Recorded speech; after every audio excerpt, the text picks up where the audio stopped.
White shirts on the pitch, running fast through the night.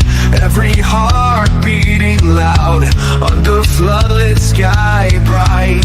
So to London stand strong, in the stands they belong. Voices echo like thunder, to the club they sing along. Up in Spurs we arise, eyes on the prize. Victory in sight with all our might. King's fire in his eyes, glory's what he seeks.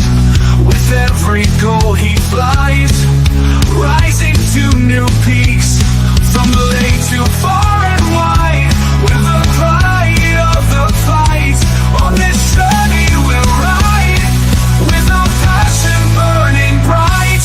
Up in Spurs we arise, eyes on the prize. Victory in sight with all our might.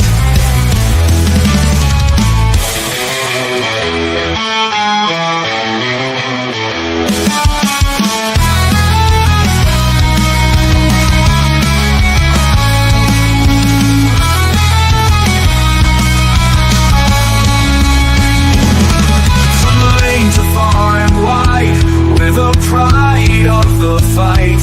On this journey we'll ride, with our passion burning bright. Up in Spurs we arise, eyes on the prize. Victory in sight with all our might. With all our might. With all our might.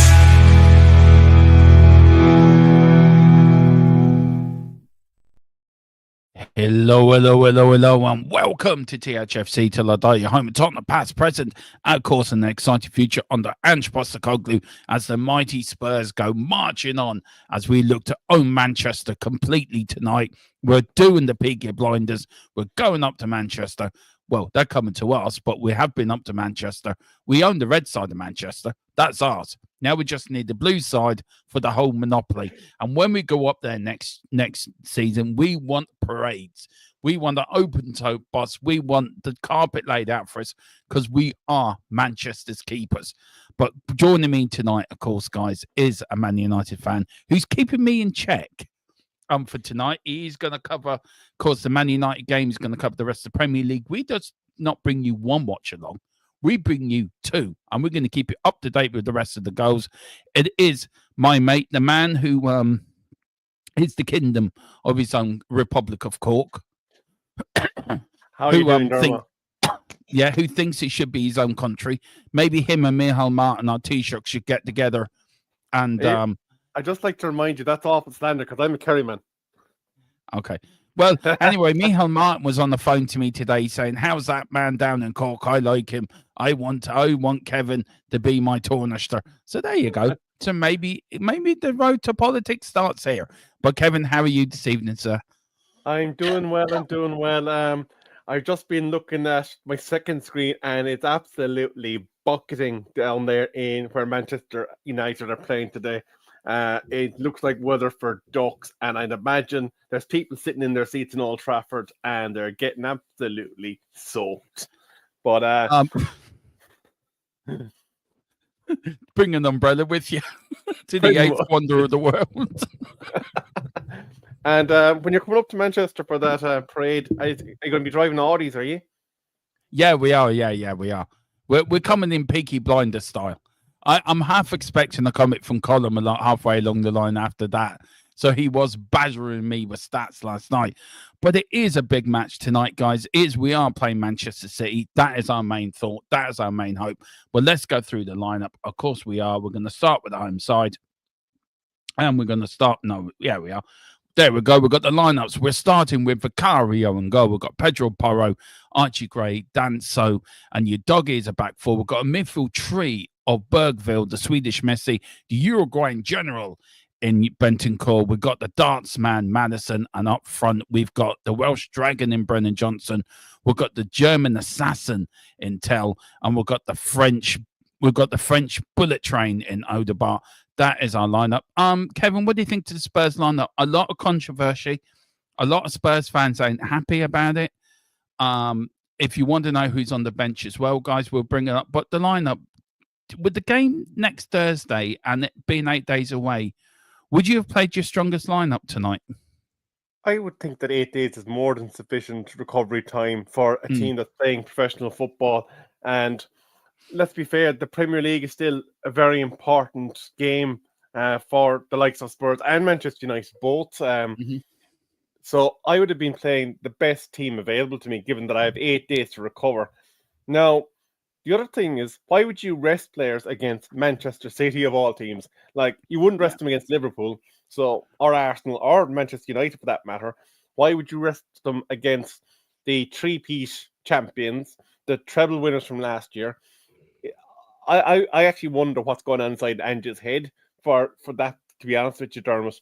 But looking at the team, like Vicario, obviously he's a very important goalkeeper for you because he saw what was happening when you didn't have him available to you, and it wasn't good. Pedro Porro, no arguments there. Gray, obviously you've had your wars at centre back with injuries, so again I think those two kind of pick themselves. Udogie, again, no problems with that one. Bergville, from what I've seen of him, I'm quite a fan of the way he goes about his business. Same with Bentancur, so no problems there. Maddison, when he's fit, again, you kind of have to pick him because he has got that bit of special quality about him. Brennan Johnson, again, he looks like an exciting youngster. The only question I'd have is Matty Moore injured, or is he still available? He's still available. So I'd wonder why isn't he seeing a bit more action, because he looks like he has a bit of je ne sais quoi about him. Because and as a football card collector, I actually happen to have a 1-on-1 printing plate of Mr. Matty Moore sitting in my private personal collection. So I'm hoping that his star rises to the moon, because that card will be worth a fortune if he does. Yeah, there's your retirement fund. But look, we go through the Man City. Can you go through the Man City lineup for us, Kevin? Just very quickly, go through that before I get to the chat. Yeah, I'm just trying to see it. Sorry, it's a bit small on Hang on. I'm trying to see it there. Sorry, apologies. I can't. No, that's right. I'll get it up on. I'll get it up on. They don't help you with these lineups. I'm telling you, on it when these teams put these lineups out, they really do not help you.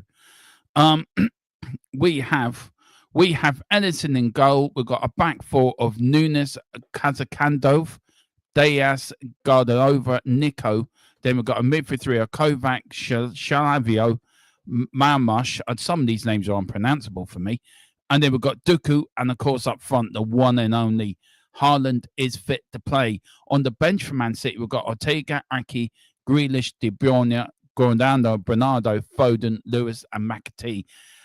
Man City, do you think they've played a different lineup because of the FA Cup the weekend? Do you think that's why he's gone with that sort of lineup? Or is Pep just thrown caution to the wind here? I'm just going to find players that are going to get me a performance and a result that I desperately need.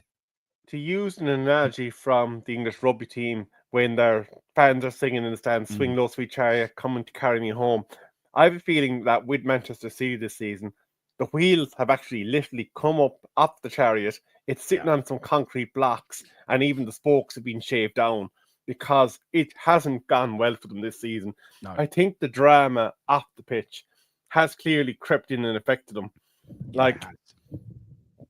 And I don't want to be cruel to Kevin De Bruyne. He's had a star-studded career, deserves all the plaudits and respect that he gets, but I think he expected not to be part of Manchester City squad this year. And the fact that they were forced to rely on him until they were able to get to the January transfer window, it kind of exposed him a bit, if I can be so bold, because he wasn't at that level anymore. But talking about the team that they put forward, obviously you're going to have to watch the cyborg robot that is Alfie's son. But I think by his standards, he hasn't been anywhere near the goal-scoring threat that he has been in the past couple of seasons. And you'd wonder, is this constant football without break starting to take a toll on him, because he's getting very cranky. and It's getting very cranky. confrontational. And maybe now there's something to be read into the stay humble thing with the Arsenal that he done, because he has been humbled since he's made that statement. Marmoush, I actually have to say, he's looked an impressive player since he's came into the Premier League, and it's not often you see someone adapt like a duck to water that quickly. That hasn't had such a big profile coming up till then. Jeremy Doku, I think he's the ultimate boomer bust player. I like him, but like a bit like Raheem Sterling, Nani, and a few other players that I could name, he could go missing and be worth absolutely nothing to you. Brendan Johnson, could he be put into that bracket as well? He could be put into that bracket as well of that going missing in games. That's his biggest failure, I think. And maybe Daku could be put into that same bracket as well, same as Sterling and same with other players you've just mentioned. Yeah. And actually, interestingly, Dermot, I know our goalkeeping coach isn't here at the moment, but I would be curious if he's sitting around the chat and he's listening about his views about Ederson and whether we've seen a decline there, because at one stage he was probably the premium keeper in all of European football. He was. But, you look at the goal he conceded against, was it Liverpool, where he came out and he was just left in no man's land. I mean, you wouldn't see Ederson doing that 2 seasons ago or a season and a half ago. But look, I agree. I think this Man City team's beatable. I think they've got no confidence, and we can rock up tonight. If we can get 4 wins in a row, I know people are going to laugh at this, but I think we got an outside shout for a European place in the league. I really do.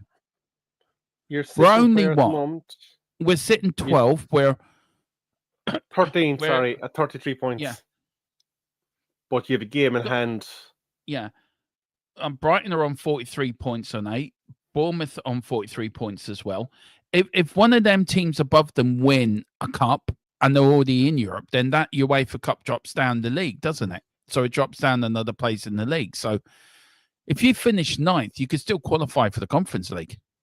So essentially, Dermot, what you're hoping is that Manchester United don't happen to keep their act together in the FA Cup.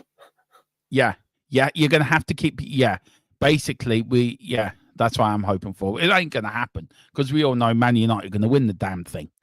We know that's going to happen, but I don't know how you're going to get to Wembley, because I think you might have to pay for your own cars. Do you know, interestingly, though, I think that if Manchester United are being strategic and in terms of funding their future ventures, it's probably the Europa that we need to target. Yeah. Well, you need European football, don't you? You do need European. With us, it's not so much, but with you it does. I want to get through the chat. Good, welcome a few people in. Welcome to everyone over on X as well, where we normally get great numbers for these watch-alongs. Big up to everyone on X, big up to everyone on the Full-Time Sports Network, and big up to everyone here on THFC tonight. Tomorrow night, guys, me and Kevin have a blast of a show. Kevin is the financial master when it comes to all these finances. This is what he does, and we're going to dig into this takeover news I broke last night. We're going to dig in about Tottenham. We are going to talk about Man United. We're going to talk about the Premier League as a whole financially. So that will be going out also on the MUFC Spotlight as well. So we are going to put that up on that channel tomorrow night. But that's for tomorrow.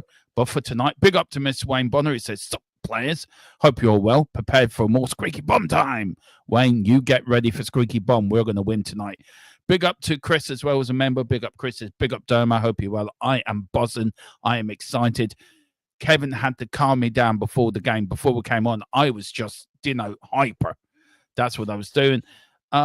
He says also, Kulu and Son do need much. Yeah, they do need rest. I do agree. Look at Son after the week's break. He was great. He was. Big up to Lee Carrick as well. Big Man United fan. Dermo, hello, sir. Just dropping in. Like and share, mate. Good luck for tonight. I'm watching United. I'll pop back in the halftime. Well, Lee, we look forward to you. We must get you on the show, Lee. We'd love to get you on. You are a member. Hit that. If you are a member, hit the invitation for the WhatsApp group and come into the WhatsApp group. This is where you will get to come on to these shows. Wayne says, front line. What's that? Go, Kev. I was just going to say we could have him maybe on one of our crossover shows so that there'd be a bit of United topics as well. Yeah, that's the idea. This is the other channel is going to be more Premier League, and this is one going to start off next season. I want a Premier League podcast every week. Me as Spurs, Man United, you and Colin. We get Bobby and Brenny involved from the Arsenal point of view, and we sort of make it a Premier League sort of podcast. And I think because the Premier League, there's a lot of stories happening, especially with the Man City thing is going to break. How's that going to change world football? Is it getting too big for his boots? There's a lot of questions there. Wayne says, does the front line look weak? 3 points up for grabs with no football at the weekend. I go with my strongest team. What's your thoughts on Tell? What's your thoughts on the front three, Kevin? I mean, I like it. I mean, I'm a massive Brendan Johnson fan anyway. 14 goals this season. We need a striker. We could buy Harry Kane back in the summer for 67 million euro. You put in that buying was 30. So you're only paying 37 million euro for Harry Kane. And you got Odegaard, but Odegaard and Tell have played together in the French under 21s. So what do you think of our front three? Do you agree with Wayne? Is it weak? Well, I'll be honest with you. During the January window, it was someone that we, myself and Colin, were doing a bit of a deep dive into because there was a chance he was going to end up playing for us, but for whatever reason that we'd probably be discussing tomorrow, he didn't join us. But I think it like I would like to have seen Son playing, considering it is a game against City. I know the rest idea is there, but I reckon if we're seeing ineffective forward play from either Johnson or Tell early doors, or even the Bergwijn, you could see Son introduced within 25 or 30 minutes of commencement. Especially if it's encouraging City to get after the Tottenham defence, because whatever about City's defence being maybe not as good as it used to be, their attack can punish. And if they're given license to kind of pour forward because the attackers on the Tottenham side aren't doing what you want them to do, it could be something that could need to be changed fairly quickly. But I think for the commencement of the game, it's fine, but I probably would have liked to have seen Son start, I'll be honest with you. Yeah, and what do you think to our midfield? Would you have started Basuma or would you have started Saar? Bergville's undroppable at the moment anyway. I think Bergville's been absolutely fantastic. But Bentancur and Maddison, would you have put Kulu in that middle? Do you think it was right to rest them? I mean, it seems very odd with the games, 8 days away. It seems very odd that he's resting them now. Why is he now changing how he rotates? He was always against rotating teams. So why now? Why change your system how you do it now? It seems weird to me. Now, you'd wonder, is there a strain or a sprain maybe that he might have been a bit concerned about that we're not privy to, and maybe that's the reason why he decided that he couldn't start him. But as for Basuma, I always think he's a walking red card because I don't really trust him, I'll be honest with you. I used to think he was a decent player, but when you put in the fact that he's a liability to leave you short-handed, I think it's only right and proper that he stayed in the bench. And just for all the Tottenham fans that are in the chat, because I am a Manchester United fan that is in accompaniment to Mr. Dermot today, because you're playing City, absolutely 100% behind you on this. Of course he is. Unlike of course, when you play Arsenal, we're behind you 100%. But we're both out the FA. No, you're not out the FA Cup, are you? We're not. No, we're playing Fulham on Sunday. Oh, I want it so much to be in the FA Cup. I really do. I think it's just horrendous. I'm devastated. I'm going to go into a state of depression now because we're not playing the weekend. But guys, before we get on with the lineup, before we get on with the match, before we go over the rest of the Premier League fixtures to keep an eye on tonight, this is a word from our general sponsor, Private Internet Access. Absolutely fantastically voiced over by Killian O'Connor. He is the finest actor to come out of Cork. Of course, he starred in many great programs as Manchester Blinders. He also starred in the film, very great Irish film called I Shook My Right Foot Lefty, which was an Oscar, winning performance by this player, by this man. And also he actually starred in Fat Man as he played a very pitiful role as he played Skin Man. So he was a very big villain in that, but a very good Blackbird. Yeah, that's true. That as well. So very good to Killian O'Connor. He will discuss, but this is private internet access. Just give us a minute and a half. The description for the VPN is below. I will tell you how much it is and what you can get from it afterwards. But here he is. Give us 2 minutes. Let me talk to you. A little reference there, but I'm going to stop messing about. I'm going to talk to you about private internet access, the best VPN in the land. Now, when you're online, you may not realize, but all of your data is there for the taking by anybody. With a VPN such as private internet access, your data is safe and secure, streamlined, and nobody else can get hold of it. That's why I use one anyway.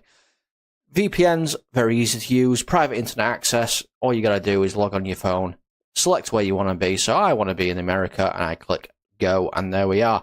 You can also link up your devices to it from your phone if that is easier for you. It's available on a lot of platforms as well. As you can see, and you can use it for a very, very big range of things. So that's even better as well. You can use it, like I said, on all your devices, smartphone, tablets, gaming consoles, and stick it on your modem.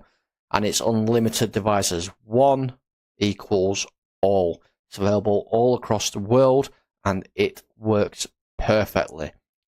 What they do is they mask your IP address, so pesky 3 o'clock kickoffs aren't an issue anymore, and they're independently audited, so there's no logs, 30 million customers, and 4.5-star Trustpilot rated excellent review. Private internet access. Get yours now. Very, very good by that actor. Look, absolutely. You know, fair play to him. Like, he took time out of his picture schedule. He's middle of the film and doing a film at the moment called I left Dublin to find a blonde bimbo. But there you go. That's his latest film. I don't know if it's going to be a big success, but Kevin, you know him as well as I do. Do you know? Is that Timu Productions that are doing that? Is it? Yeah, they are. Yeah. It's been financed by the Glazers, apparently. I think he's going to chuck something at the TV at me in a minute. Probably is if he was in my home from work, or he'll end up coming in here. Yeah, it's €45 a month for 2 years, and you get 4 months free. Guys, do get it. It is the best VPN around. I use it. Colin uses it. Tequila uses it as well. Even Kevin uses it. Even Kevin's been raving about this VPN. There is other matches tonight, so it's in the description below. Very quickly, we do have other games, of course. Brentford versus Everton.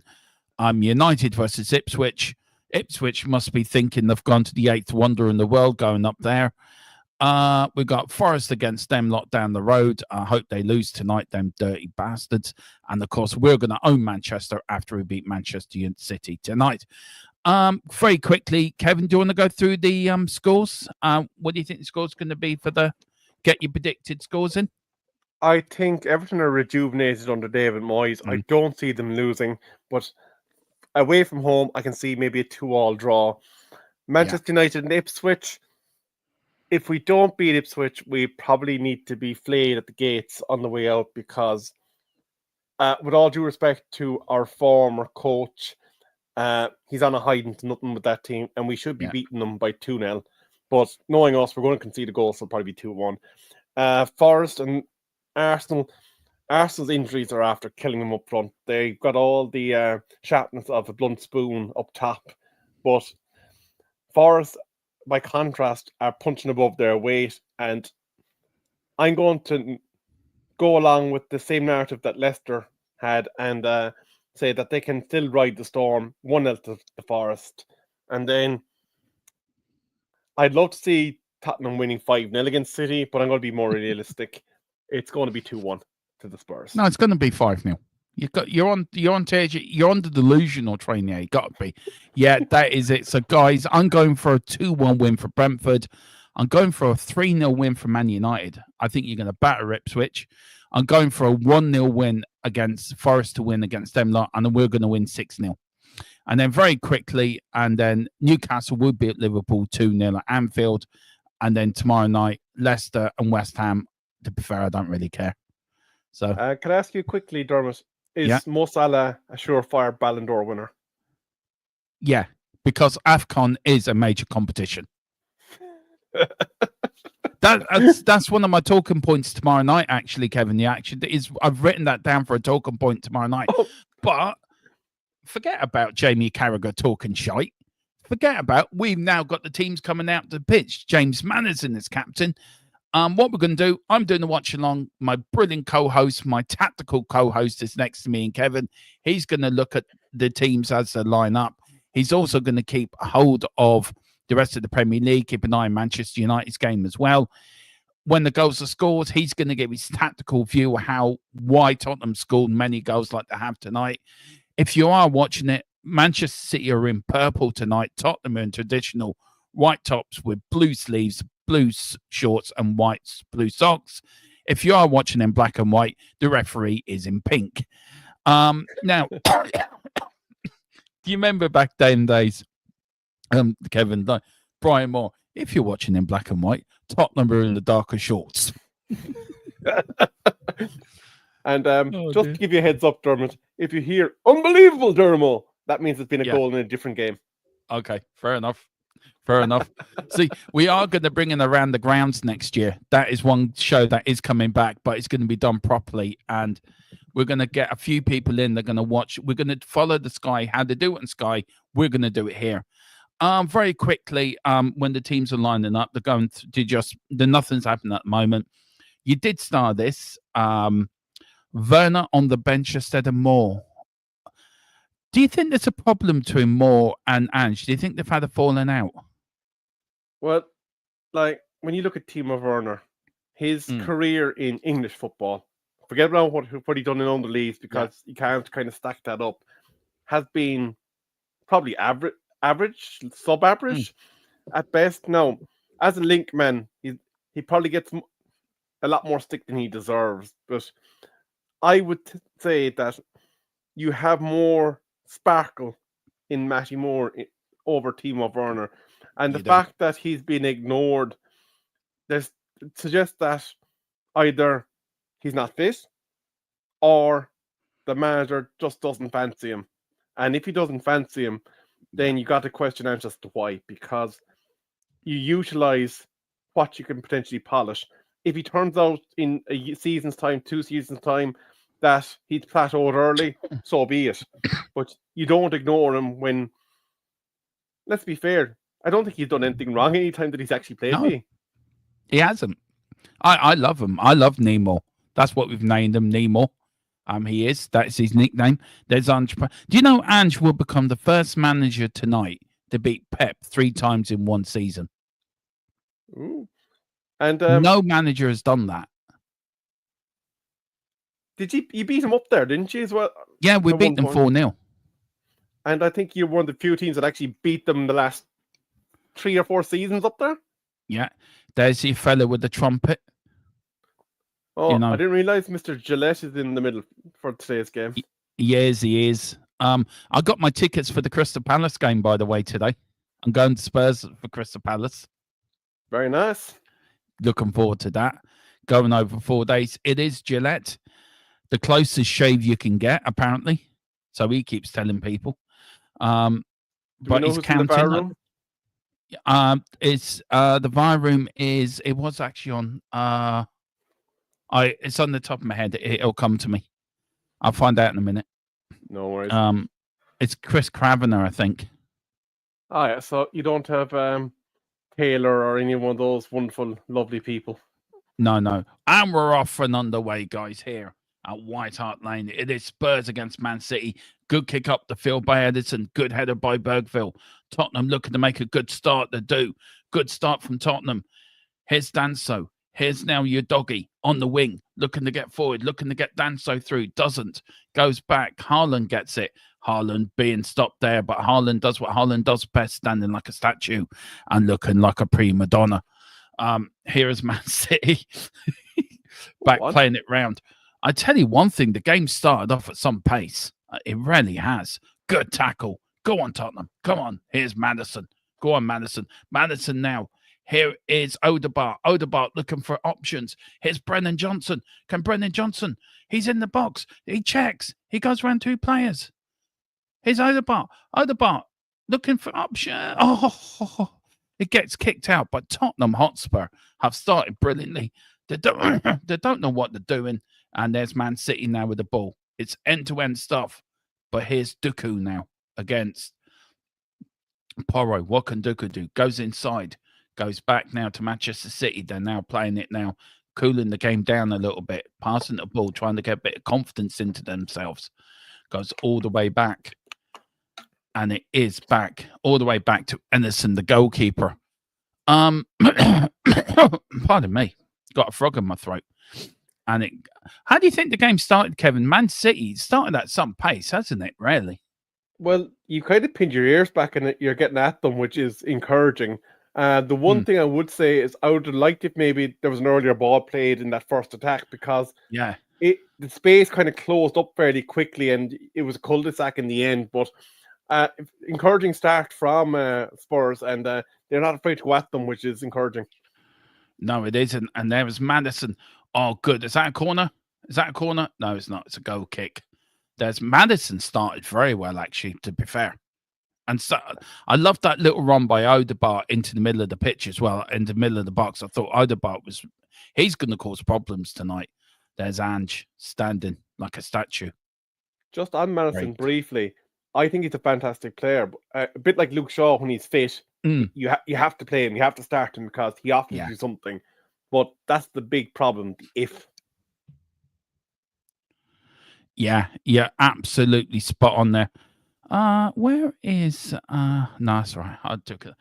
But here's Duku now. Duku for me, he's just ran around 2 or 3 players, puts a lovely crossfield ball now.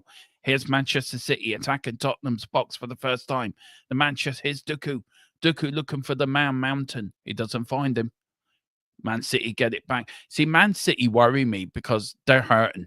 They're like an animal, wounded animal hurting. And that's what scares me. well, they are going to want to tear the skin off somebody at some point, but I think it'll probably be a lesser beast than Tottenham Hotspur that they'll have to wait for to do that. They might get a win, but I can't see them tearing you to shreds. You're just too good for that. No, I tell you who has impressed me is Danso. I thought he's been a great little signing. He really has. I'm really impressed with him. And Archie Gray as well. To play, not to be a centre-back. Oh, your doggy's lost it. Here's Manchester City. Oh, well done by Bentancur again. Does what Bentancur does best. Here's Madison now. Lovely ball with the outside of the foot. Tries to put Odegaard in, and it goes out. And it's Kulan's, whatever the fuck his name is, Kunu. He puts it out. There's Pep asking. Pep, I tell you, Pep's been weird this year. He hasn't been himself, has he? Well, there's a few times he went before the press. He swear he was a domestic violence victim. He was so caught up. I actually honestly had concerns for his mental health at one point. Yeah. Because I don't know if you remember it. He came out with a kind of a welt on his head during one of the post-match interviews, and it just seemed like he's flying off the handlebars completely. Yeah. And howdy to the 145 people tuning in. Welcome. Yeah, go on. 147. It's corner to Tottenham. Odegaard there. Odegaard's going to cause a hell of a lot of problems. But big Bruno, up everyone. what are you doing? Subscribe. You what, man? I just was I have the United game here just on the smaller screen, and I just noticed Bruno Fernandes putting his big awkward leg in and chopping down an Ipswich player for absolutely no reason whatsoever. Well, it's a corner kick. The ball's not in the corner. Oh my God! What are you doing on Annie, you pillock? We'll get there in a minute. It's a corner of the Spurs. It's over the ball. Little flick by Taylor, and it goes in. What's happening at Old Trafford? Well, there's been a goal, Jeff, and it's to the away side. Ipswich Town have scored. Oh, God! Andre Onana was left standing in an island, looking like an absolute gobsheen. Ipswich put a long direct ball through, and the Manchester United defence were at 6s and 7s. There was no communication between the wing back and Andre Onana. The two of them ended up looking at each other. The ball spilled through, and the attacker that was flying in behind the wing back and the chase back had an open goal to tap into. Absolute shambles between, actually, it's our new wing back and Andre Onana, they absolutely made a dog's dinner of that one. Onana needs to go. He's absolutely shite. And here is your doggy all the way back to Big Vic Vicario, who you wish you had, by the way. It is Ipswich I Town do. 1, Manchester United 0. Column, do not just watch the Tottenham Man City game. Don't worry about the other game. You just watch us. Watch it. We'll keep you calm. We will keep you calm.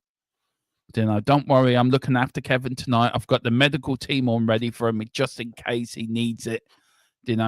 He's had his pre-match, pre-stream meal.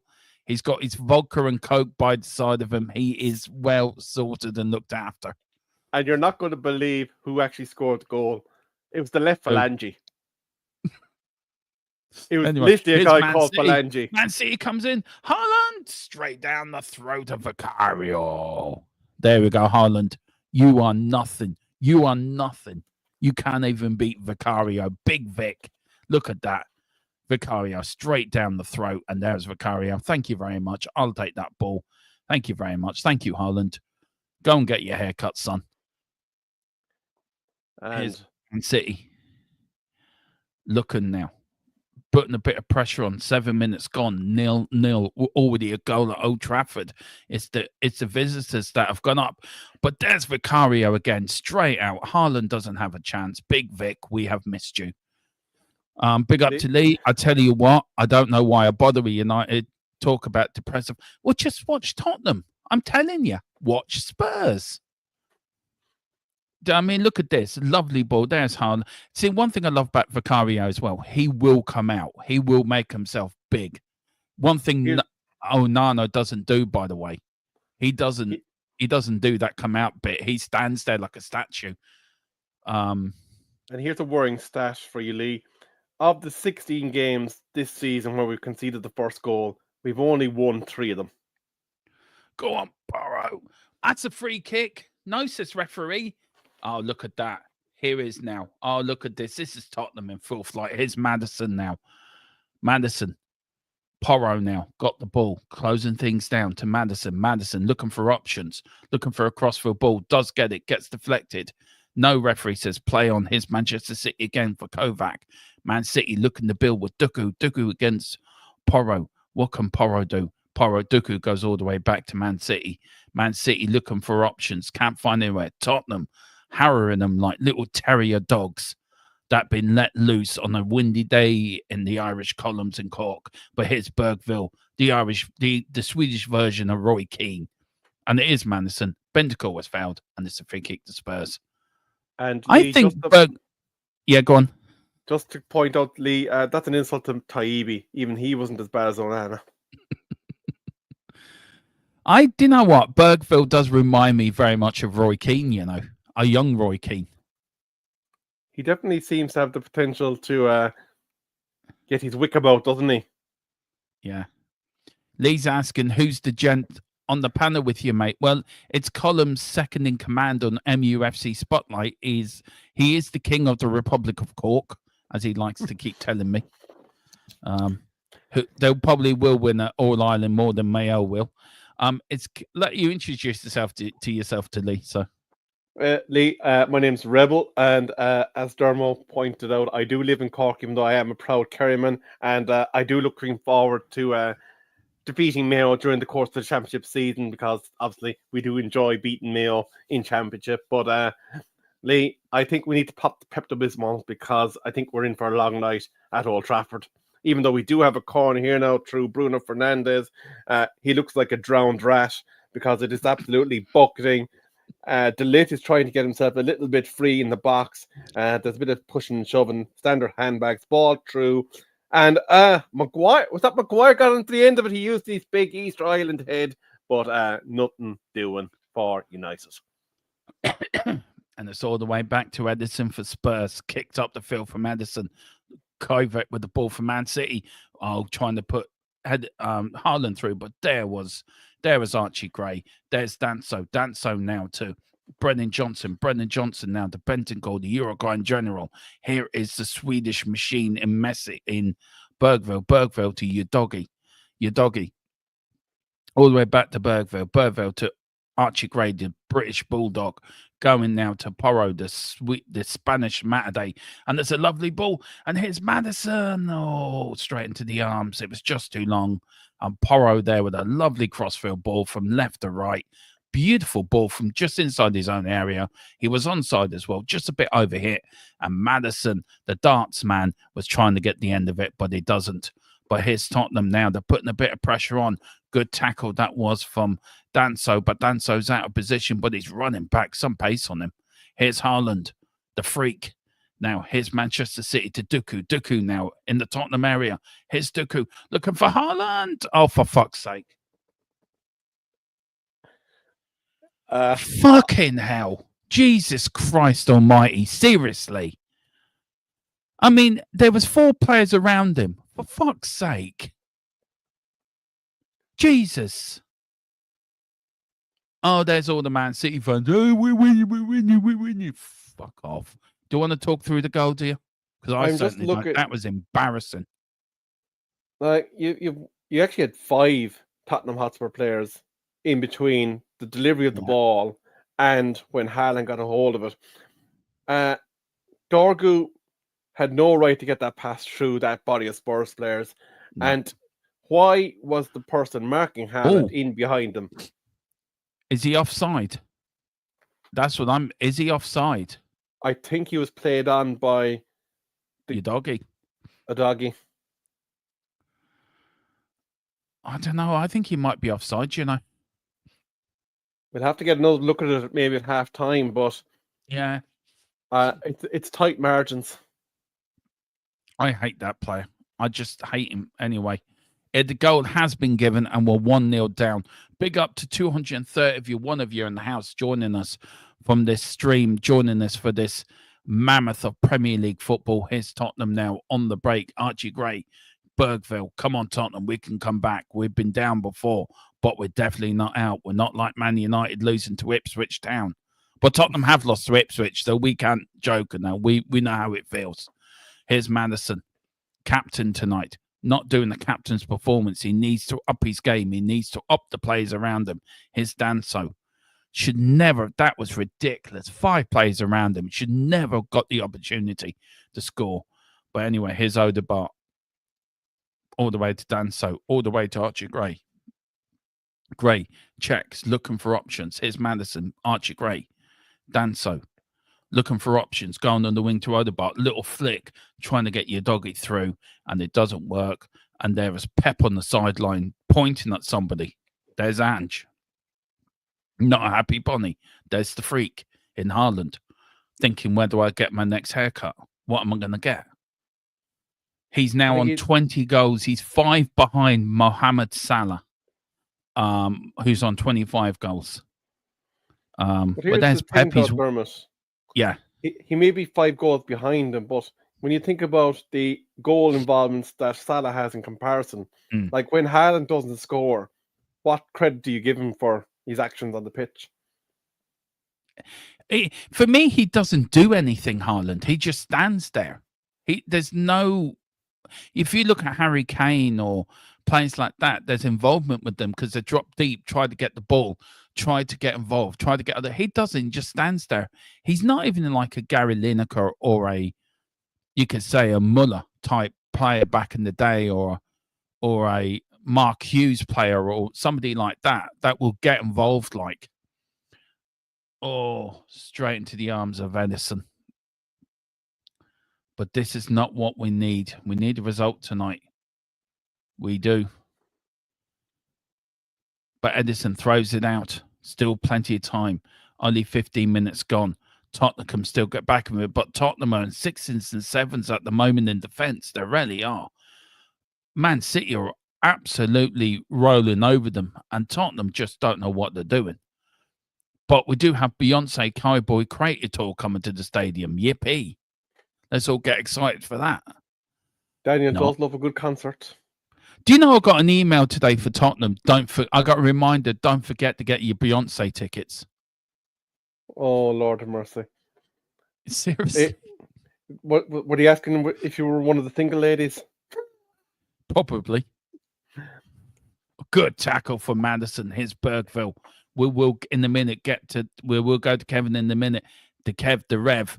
We'll get him there to get him the updates to the rest of the Premier League. But here's Bergville now, all the way back to Archie Gray, asking players to close down, slow down. Here's now your doggy. Doggy back to Danso. Danso to Archie Gray, looking for options, looking for somebody to pass to. Puts it out wide now to Porro. Porro now to back to Archie Gray. Archie Gray does a crossfield ball to Danso. Tottenham playing it now, trying to forward. Danso shouting and roaring at Tell, come forward, give me the ball, give me the ball. Lovely crossfield ball. That was from Archie Gray to Odegaard. His Odegaard now on the wing against Manchester. Can he do what Doku do? Can he put a cross in? He does, and it goes out for a corner very quickly. Kevin, what's the scores around the grounds? Give us something there. So it's Brentford 0, Everton 0. Brentford seem to have the majority of the ball, but are doing nothing with it. As we know, it's already Manchester United 0, Ipswich 1, and at Nottingham, it's still 0-0 between Arsenal and Nottingham Forest. Arsenal seem to be peppering them at the moment. 60% possession, 3 shots on target. There you go. But there's a corner to Spurs. Can't believe Ipswich are beating United, but that doesn't surprise me. We'll talk about more of that at half time, but here's a corner to Spurs. It was thought it was handball. It wasn't. It's gone out for a corner. Madison, corner flicks in, header in. Oh, God, City not defending it well. It's gone out for a throw-in. And I tell you one thing, City don't look comfortable in that back four, I'm telling you. If Tottenham can get at them, they will get something. But here's Danso. Oh, look at that skill from Danso. Danso now to Madison. Madison looking for something. Here's the darts man. Can he pull one back and give us the bullseye? He doesn't. It goes out for a throw-in to Spurs on the left-hand side. Here is Udogi. Udogi puts it into Danso. Tottenham lose it again. And rarely, Kevin, if you look at the game, we're nearly 18 minutes in. It's a quite even game, but just Tottenham lacking that little bit of finishing power, isn't it? It's a little bit of quality up front, isn't it? And maybe that's the biggest problem for us, I think.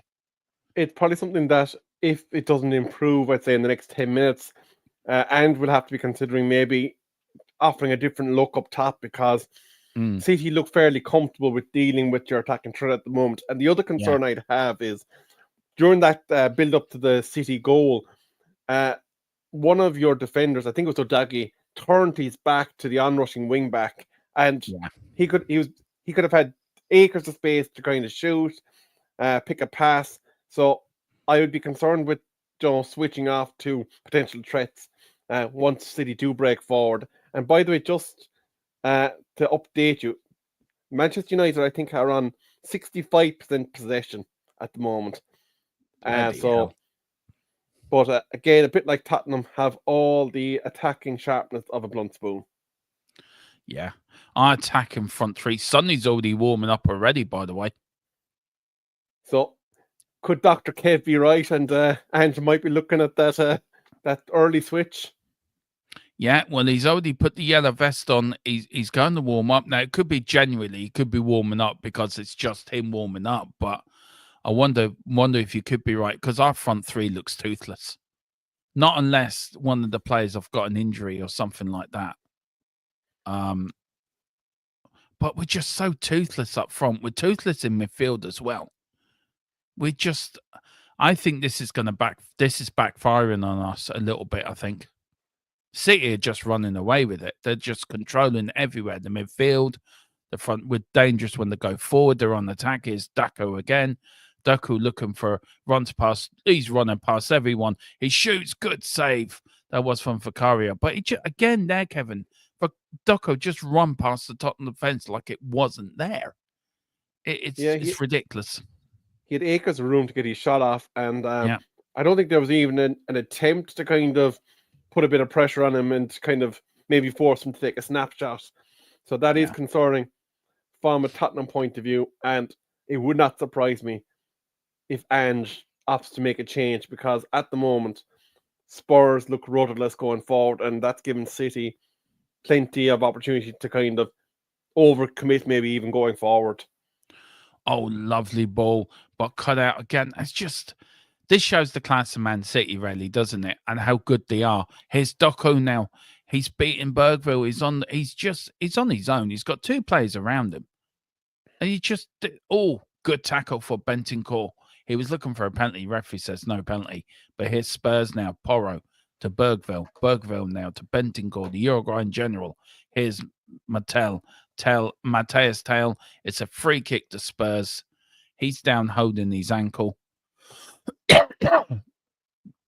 Daku was looking for a penalty. Was it a penalty, Kev? I don't think it was.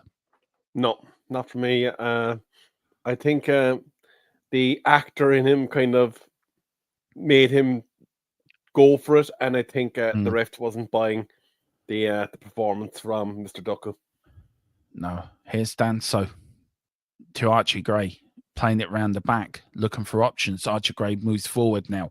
Lovely little interchange there from Tell to Bentancur. Bentancur plays Danso. Danso now to your doggy, looking to improve. Here is Odegaard. Odegaard plays it back. Spurs keep playing it back all the time. Dirty little beeper. We have options. No, it's okay. We will go to that in a minute at Old Trafford. But here's Bergville. Bergville loses it, trying to get it back. Does it? Here's Manchester City. Again, they lose it, but get it back. And it is a free kick to Man City. Very quickly, what happened at Old Trafford? Garnacho had been receiving the ball, got taken out of it by the Ipswich defender. It's a free kick to Manchester United on the edge of the area. Bruno Fernandes is standing over this. The box is loaded with both Manchester United and Ipswich players. We're just waiting for him to whip the ball in. The ref is about to give the signal. Bruno's sizing up the options. Definitely not a shooting position from where this free kick is. Ball in. Goal! Xerxes, 1-1. There you go. United back on level terms as Manchester looks to take some dominance back in North London. But it ain't going to happen because we're going to win tonight. Do you know what? Only 4 out of... There was 5 players brought up on the list of fewest touches. Do you know Man City only had 1 player in there? All the rest of them, Bentancur, and I think Odegaard was one. Tell was another. It's just we're not on the same planet as Man City. Man City are totally dominating this game.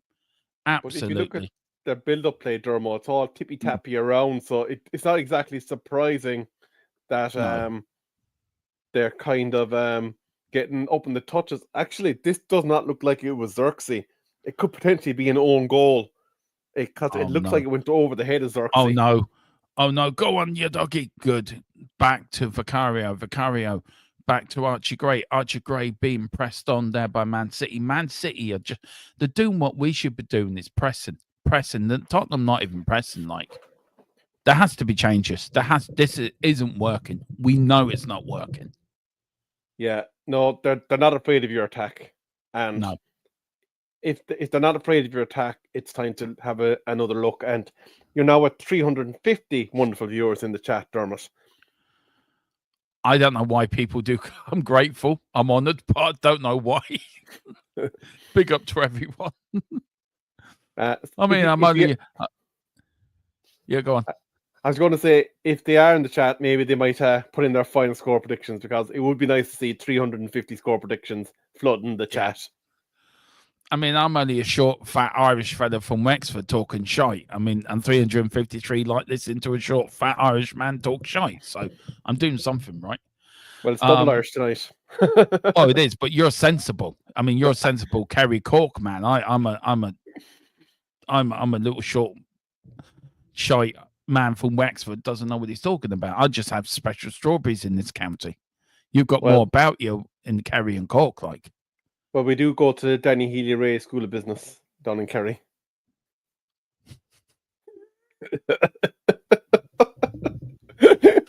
Yeah.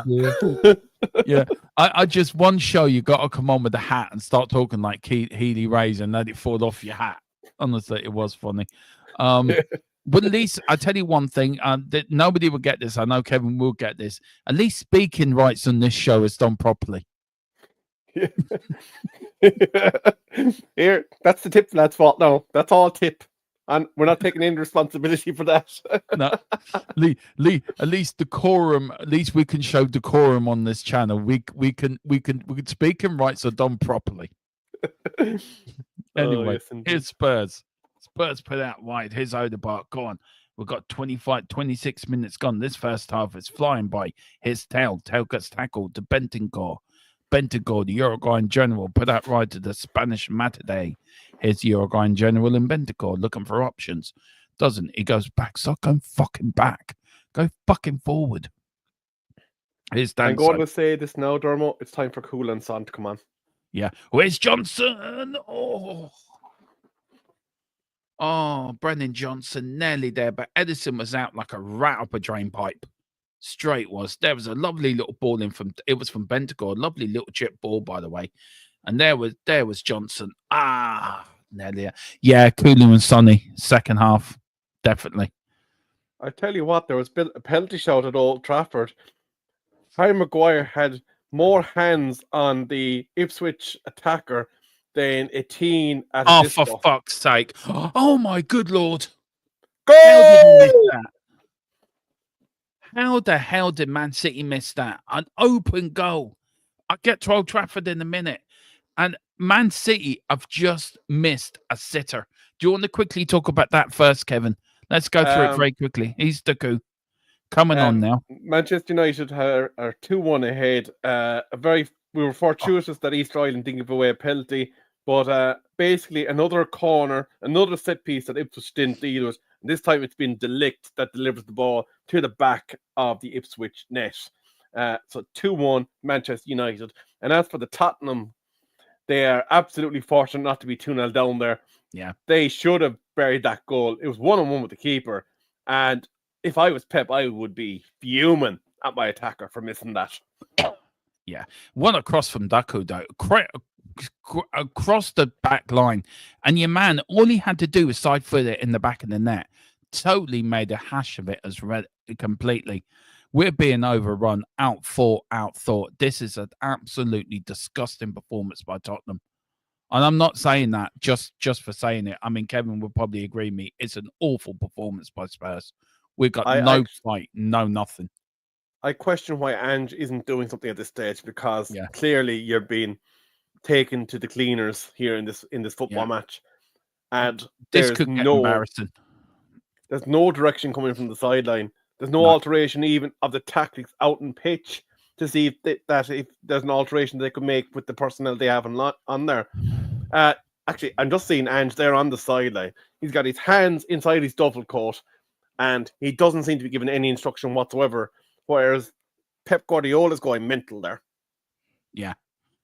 Well, that's the difference between the managers, isn't it? That's the difference. I mean, again, another ball over the top. Danso, he does good header, but loses it again. He pushes the play forward. Is that a free kick to Man City? But Tottenham lose it again.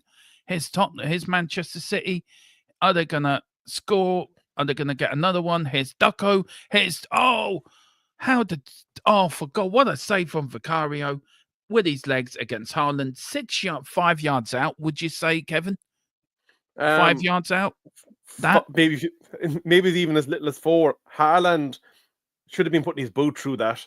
He gave Vicario a chance actually to get his feet to it, and the Haaland of last season would have made that 2-0.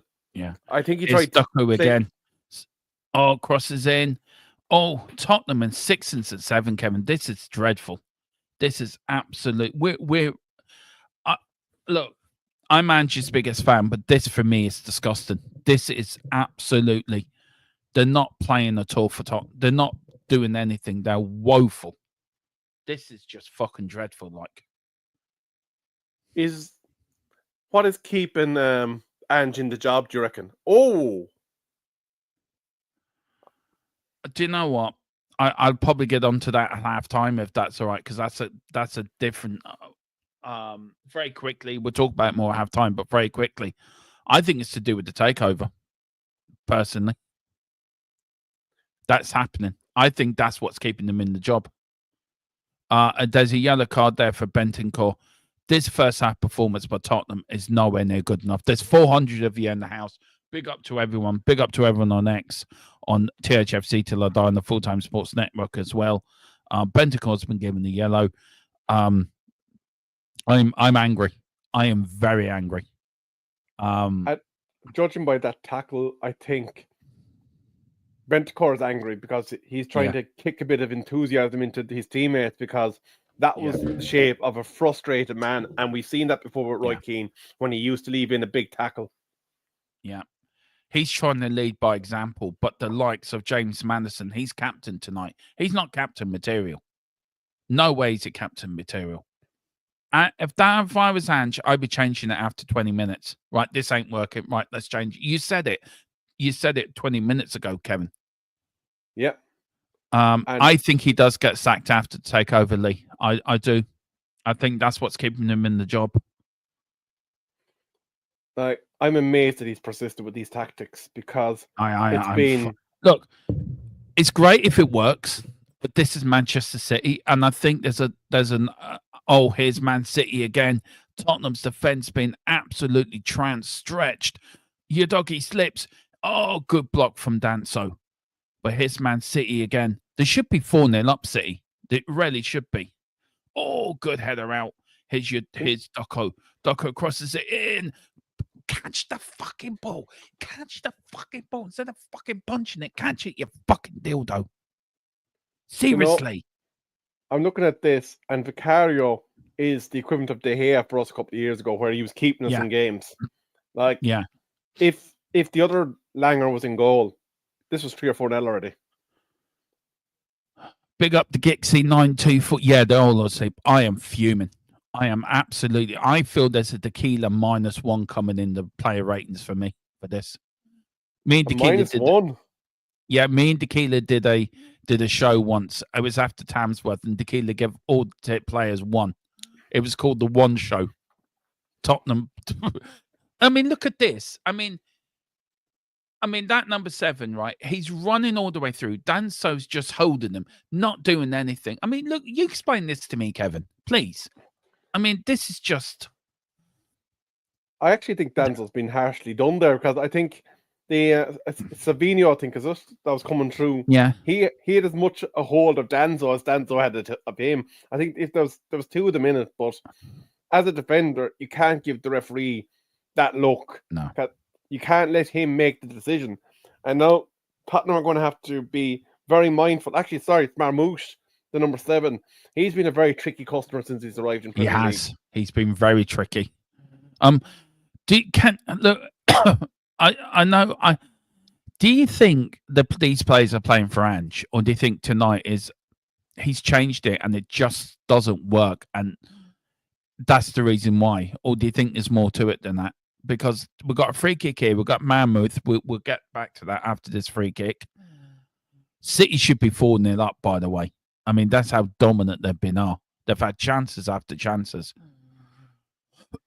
Hits the wall. What do you think to the Spurs players? Their mentality stinks. It's a bit like United's mentality. Look at Sonny. He's absolutely fuming. I feel sorry for the Archie Gray, who's trying to do a job out of position. There's the likes of Bentancur, who's showing a bit of passion for the as well. But it comes that this is 100% at the door of Ange. It's clear this attack is not working, and Man City are quite happy to butter bread all day with what they're facing, and there's no even inkling of changing. They just showed Sonny in the stands there, and there hasn't been any call from Ange to say, "Look, you're going on." I don't think you can afford to wait till half time here. No. Because if it's 2-0 at half time, the game's over. Yeah. I mean, the stats have just come up. I think they're going to come up for you now. City have had 7 shots on target, and they've had 7 shots in total, 4 on target. Spurs 1 shot on target, 1 shot on goal. That's it.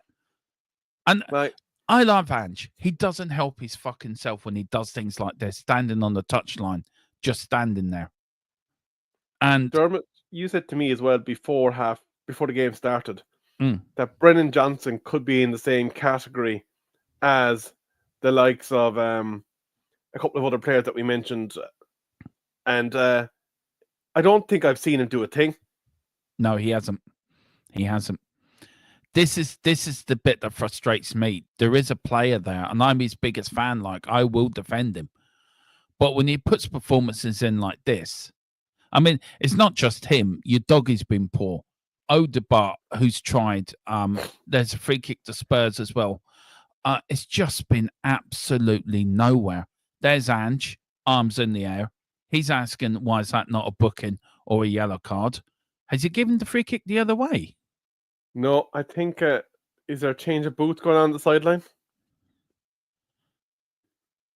Anyway, it's a free kick to Spurs. There is a change of boots. It's your doggy. He's been woeful tonight. He really has been woeful.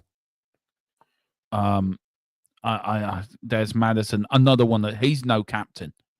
Maddison's a great player, and you would think with the England team about to be announced, wouldn't you think he'd be trying to put in good performances to get in the England managers, Good thoughts? graces. Yeah, Absolutely. but he hasn't put in performance. Now, this is our chance. Edison, he has been suspect to free kicks. Here's Tottenham with a free kick. Here's Odegaard. Oh, for fuck's sake, man. Here's Bentancur. At least he's trying. That's the free kick. I tell you, the one who's only tried, and I have to give him, it's been Bentancur. He's the only one that's tried in this first half. Do you reckon he should be captain if Sonny's not playing? From what I've seen of the body language of the man and the way that he's thrown himself about the pitch, yes, like he's leading by example.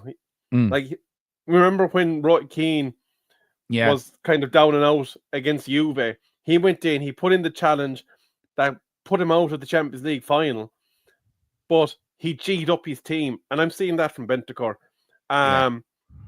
Maddison just seems to be a passenger in the like when things are going well, Maddison delivers for you, but he's not the one that's going to take the number off the neck. Oh, that was a free kick straight in there. Spurs starting now to click into gear with a few bolts. Here's your doggy now back to Bergville to Maddison. Good stuff from Spurs here. They're suddenly just woken up after 38 minutes. They realise they're in a Premier League game and they're losing. They have to do something. Here's Porro now to Brennan Johnson. Go on.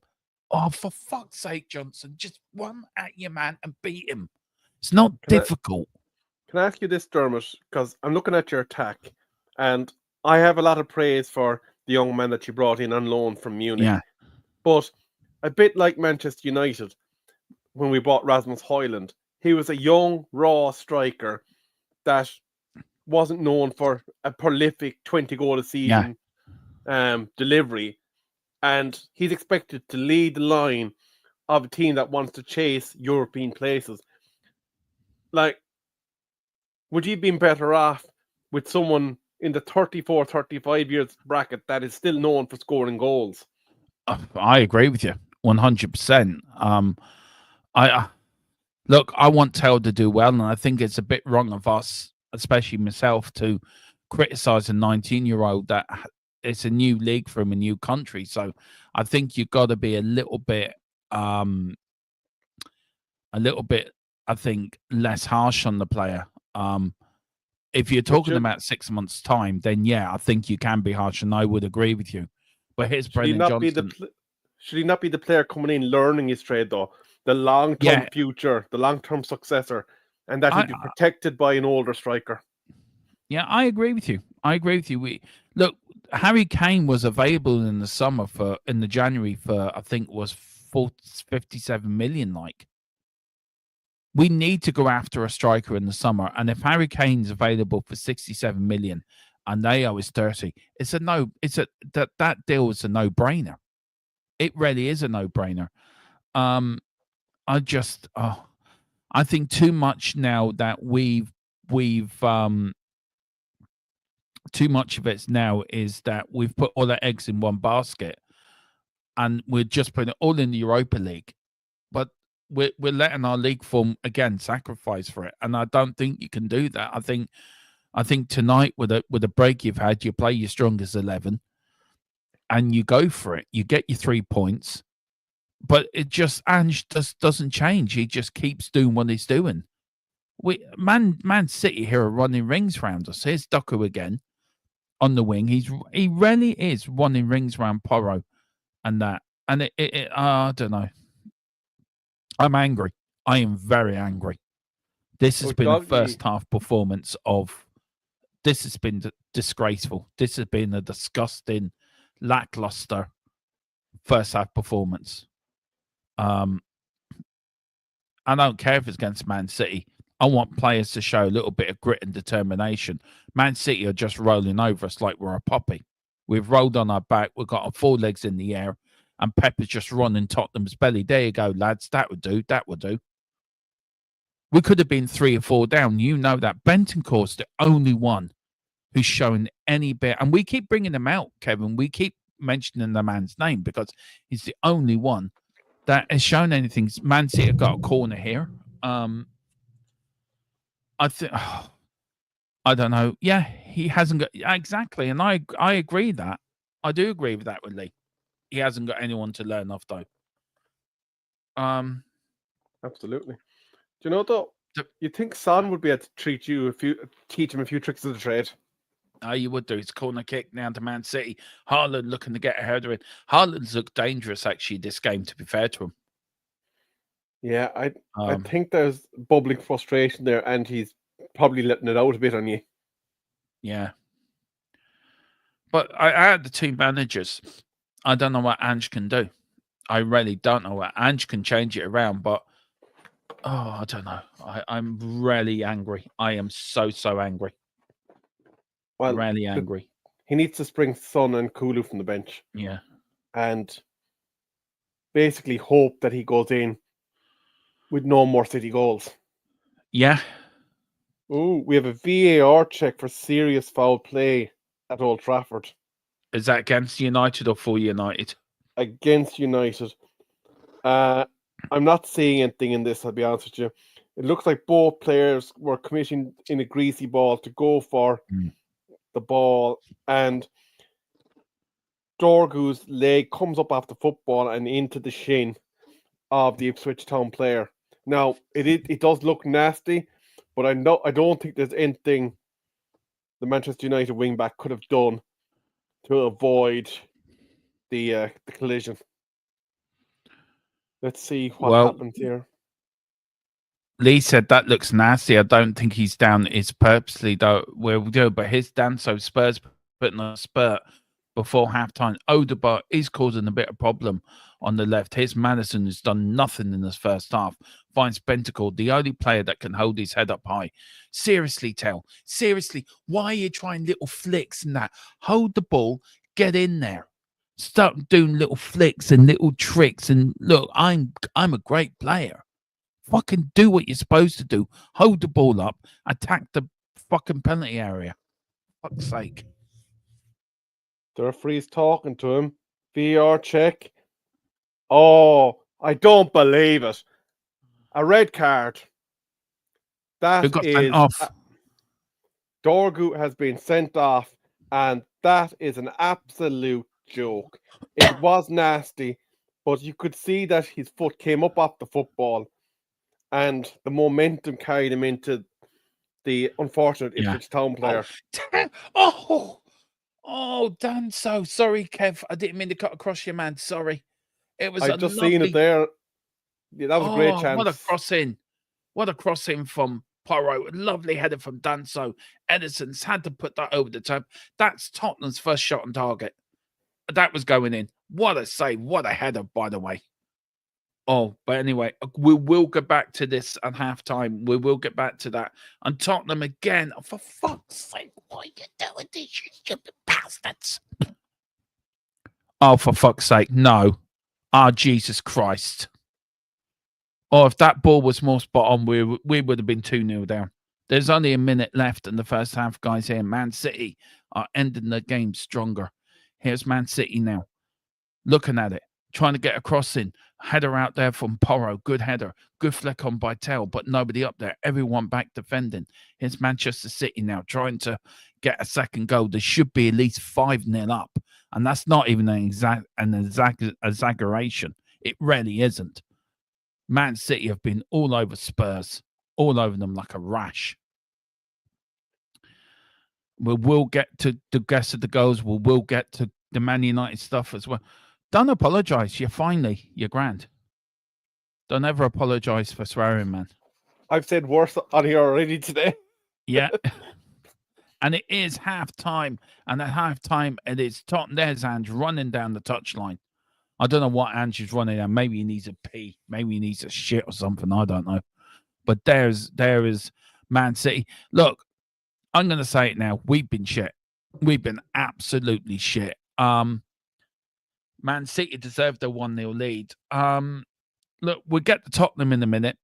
We'll go through this game at halftime. Man United, talk us through what's happened up there, because it seems that it's all gone to shit up there, hasn't it? Well, as you know, Manchester United did start the game 1-0 down.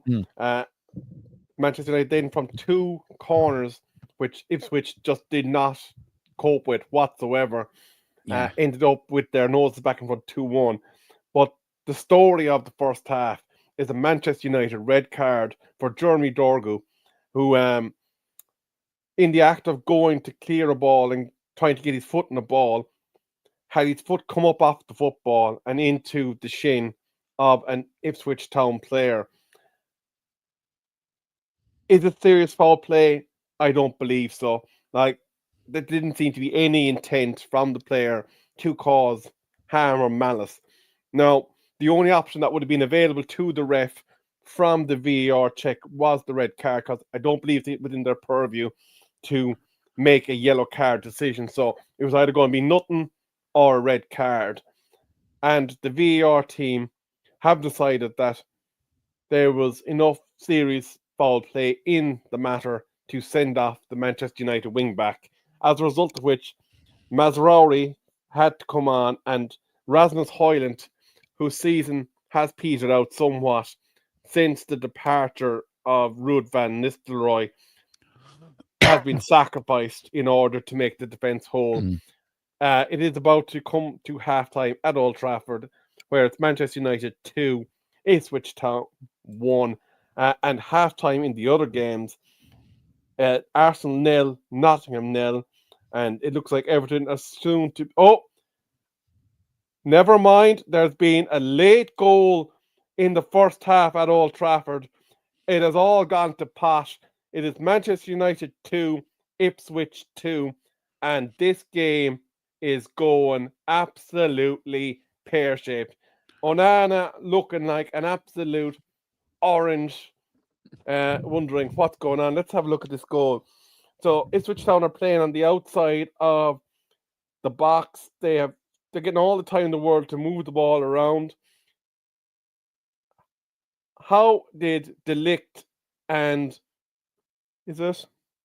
Maguire, both of them looking at the singular Ipswich Town attacker, and actually, I think it actually went directly in. That is a calamitous goal for Manchester United. It is unforgivable. I thought the attacker had actually got a foot to it and deflected it past Onana, but it was the initial cross ball that not only beat 2 Manchester United defenders, but also the Ipswich attacker, and hopped directly into the back of the Manchester United net. And it's all going wrong now. Argy-bargy after happening in the Manchester United attack, and there has been a yellow card for dissent, I think, from one of the United attackers. This has gone to pot. You're muted, Dermo.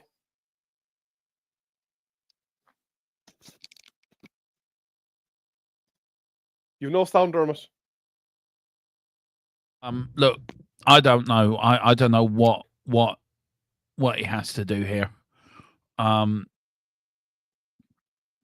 There's nothing on earth like being a... Oh, well, not even going to say that. I want to bring up a few comments here from the Tottenham stuff. The game, it is half-time now at Old Trafford. So, look, very quickly, let's go over the Manchester United game before we get into the Spurs first half. What's your thoughts on that? I mean, how bad is it? I mean, you know how angry I am. How angry would you and Colin be now? How angry? I know you're angry. Do you think Colin will be angry with this performance of this first half? Colin's getting deportation papers ready for Onana. That's how Colin's feeling at the moment because Yeah. his performance today has been unforgivable. Lee mentioned Taibbi. He's worse than Taibbi the way he's playing today. Yeah. And just briefly, there has been a goal at the Everton game. It is currently Brentford 1, Everton 0, and that's gone half time. Right. Well, let's talk about the elephant in the room. Tottenham Hotspur against Man City. We are losing 1-0 at half time. A few Spurs fans have put some very juicy comments into the chat. So let's bring them up. This is Wayne's. Big up to you, Wayne Bonner, the legend that is him. He's on the Tottenham Hotspur mountain, along with all the legends. He says Johnson is a lazy prick. Someone needs to tell him there is a game of football going on. Hook him off and stick Kulu on. And then you got Neil Shaft, and big up to Neil as well. Sadly, Johnson seems to be the only one who can shoot a ball with his feet because nobody else seems to know how to kick a ball to the big thing. And a big thing with the net around. Big up, Neil. We are good at passing to City. Yeah. I'm angry. I am very angry, and I'm trying not to overreact. I'm trying not to overreact's probably the right word because you don't know what could happen in the second half. We could turn it around and win 2-1 and everyone's rosy in the garden again. But this seems to be our performance every game. A shit first half, and then we come out in the second half. But let's start with the starting lineup. Let's start with the starting formation at Tottenham. Out of all of them players, I would say Bergville and Bentancur are the only two can hold their heads up high. I think Udogi's been poor. I think Johnson's been poor. Tell's been poor. Odegaard's huffed and puffed and did nothing. Madison, he's no captain. He's been poor. Vicario's kept us in it. As you said, he's done a De Gea and kept us in it. Look, they're showing the first goal. Do you want to talk us through the first goal? Because there is no way that Haaland should score from there. I'm sorry. There's no way he should be allowed to get anything on that ball. So if you actually look at the build up to this goal, I'm actually even rewinding it here, so I can actually go through it. So you see, Haaland is currently at the start of this move, sitting at the very centre circle in midfield. There's a 2-on-1 attack on the right-hand side, where you see the Man City right back is basically facing into open space, and I think that is Udogi with his back to him, which is absolutely sinful because he does not know when the run is going to commence there. But Haaland, currently on his run, has two Tottenham defenders in between him and goal. So the ball is rolling through. Haaland acts as the focal point, takes it in the middle of the pitch, and moves it on quickly. At this point now, you have 1, 2, 3, 4, 5. You have 6 Tottenham defenders sitting between Manchester City and the goal.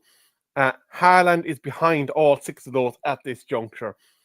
The ball goes out to the wing where you now have 1, 2, 3, 4, 5 Tottenham defenders in a line just in front of the edge of the box, with Haaland, all with their backs to Haaland, which is crazy. And I think even your goalkeeper is blind to the fact that Haaland is running through on his blind side because he's facing out to where the ball is, as he should be. Haaland then is allowed to go through between 2 Tottenham defenders, while a cross that has to get through 4 Tottenham defenders somehow makes it through to Haaland. And I want to look at this ball. It is very tight in terms of the offside call, but I think he's actually played on by 2 Tottenham defenders. But Haaland has no right to receive that ball. No. Who's for you, Dermot? It's your doggy's fault. It's your doggy's fault all day long. I'm sorry. He's the nearest man to Haaland. It's his job to mark that man. It's his fault. Look, they were showing their other options as well. You look at the Slovenia chance he had, 5 yards out. Should have booked that in the back of the neck. You look at the Dooku chance he had, that should have been 3-0. You look at Haaland again, that should have been 4-0. we have a manager. Now, I love Ange. Don't get me wrong. I love Ange. I'll back him all the way. I know he will get it right with the right players. But if you know something's not working, you change it straight away. You look at managers of the past. You look at Pep. You look at Alex Ferguson. You look at even Ten Hag, I would say, and I know hopefully you and Colin don't lynch me for this, but at least they had a little bit of knowledge. Right, this isn't working. We're going to change it. We're going to try and change the system or do something different. Man City, we stood there like little babies, and Man City have just rolled over us. And I'm actually going to say this to you, Dermot. I'm actually going to revise who I think the worst player for Tottenham on the pitch is. I think it's Danzo, because he's looked like he's been out of his depth throughout those highlights packages that Sky have shown there at halftime, or not Sky, TNT have shown it at halftime. Yeah. Look, for me, I think all of them should. The only decent players for me has been Bentancur and Bergville. They're the only ones that have tried. Ange picking this team, it's got no teeth. This attacking lineup is nothing in it. Absolutely fucking nothing. I mean, Johnson's been poor. Odegaard's been poor. Tell's been poor. Madison's been poor. Your doggy's been poor. Archie Gray, he's not even a centre back. Vicario's kept us in it. And I don't just, you look at Man City, they've got quality on the pitch. Whatever Ange does, the damage has been done now. The damage has been done. Here's the thing, though, Dermot. The scoreline is 1-0. I know. If he can go out and get at the game and take it by the scruff of the neck early doors in the first half and pull this game level, you have a chance to turn this over. But if he does not make substitutions at half time, I'd sack him there and then. This is the thing. And look, every defeat is the same question. I'll ask the question again before we do final score. Is Ange going to be sacked tonight? When does enough become enough? When does it?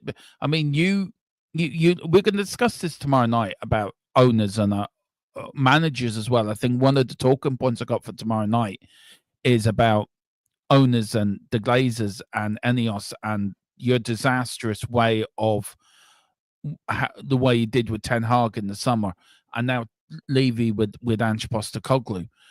When does enough become enough? And we broke last night the takeover is happening. I think that has a major impact on why Ange is still in the job. Because if you got a takeover, there's no point sacking the manager before the takeover is complete, because the new owners will come in. They're going to want their own man in there anyway. So leave them there, and we'll sack them when we come in. We got Chris to the end of the season, no? Look, we're still in Europe. I think that's his saving grace. But when does enough become enough, though? I want Ange to work. I want him to succeed. I want him to prove everyone wrong. But I'm dying on a hill that is very quickly becoming sparse because everyone's running off this hill as quickly as their legs can carry them. And tonight, games like this doesn't help him. He's clueless. He's standing there, absolutely clueless. You said it yourself. There was Ange standing in there, hands in his pockets. There was Pep. The YMCA nearly. Yeah. I'm surprised you didn't break into Saturday Night Fever on the touchline. You know, and this is what makes a great manager. This is my point, that this shows you being a brilliant manager to an ordinary manager. There's a difference. You can see what your manager's doing at Old Trafford. He's only been in there for 6 months, 7 months. So he's at the start of his journey. So I think all this talk about getting rid of him and sacking him, I think it's a load of bullshit, to be fair. I think it's not fair. He cannot be blamed for... And by the way, Liverpool are 1-0 up against Newcastle already. He can't be blamed for what's happened at Old Trafford, because I think it's down to the Glazers and it's down to Ten Hag and it's his players. So that's a whole different thing. But this is an Ange team. This is an Ange team, an Ange system, an Ange players that he's bought.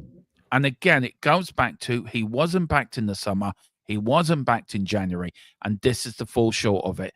ANGE, as the teams are in the tunnel now, there doesn't seem to be any substitutions. It looks like the same 11 going out. This is where managers earn their money, by making big calls. And it doesn't look like he's making any big calls. Well, It looks you like have the to question same his 11 battle. coming out again. To Yeah. answer your question, yes, he should be sacked tonight. And that's me answering your question. Yeah, he should be sacked tonight. Yeah, I just look in there. Actually, there's a close up of Pep's head, and he's got a big red mark over his ear. It's like somebody Yeah. slapped him again. So I actually wonder what's going on in Pep's head at the moment, because actually I'm just seeing the Spurs manager. Oh, He looks yeah. like he's looking ready, like he's getting ready to go down the pub, and he's wondering where's Dermot to go down for pints, because that doesn't look like a manager that wants to take on the game. The hands are back in the pockets. He's kind of dodging about in the technical area and nothing doing. He's going ahead with the same lineup. That is balmy. Right. I just need to pop to Luke. Can you take over for a couple of minutes? I'll be back. No problem at all. I'm gonna leave the scoreboard up, guys. I will start the scoreboard, and then leave that be up there, and then I will be back in a minute. And we're off and on the way, so I'll leave it to you there. So, as I fill in for Dermot, Tottenham Hotspur have had 0 changes at half time, which is rather concerning. But the first attack, Manchester City defence pretty much snuff it out before it even gets past the halfway line. And altogether, too much time being given to City getting out from behind. But now, a bit of a forward press from Tottenham Hotspur.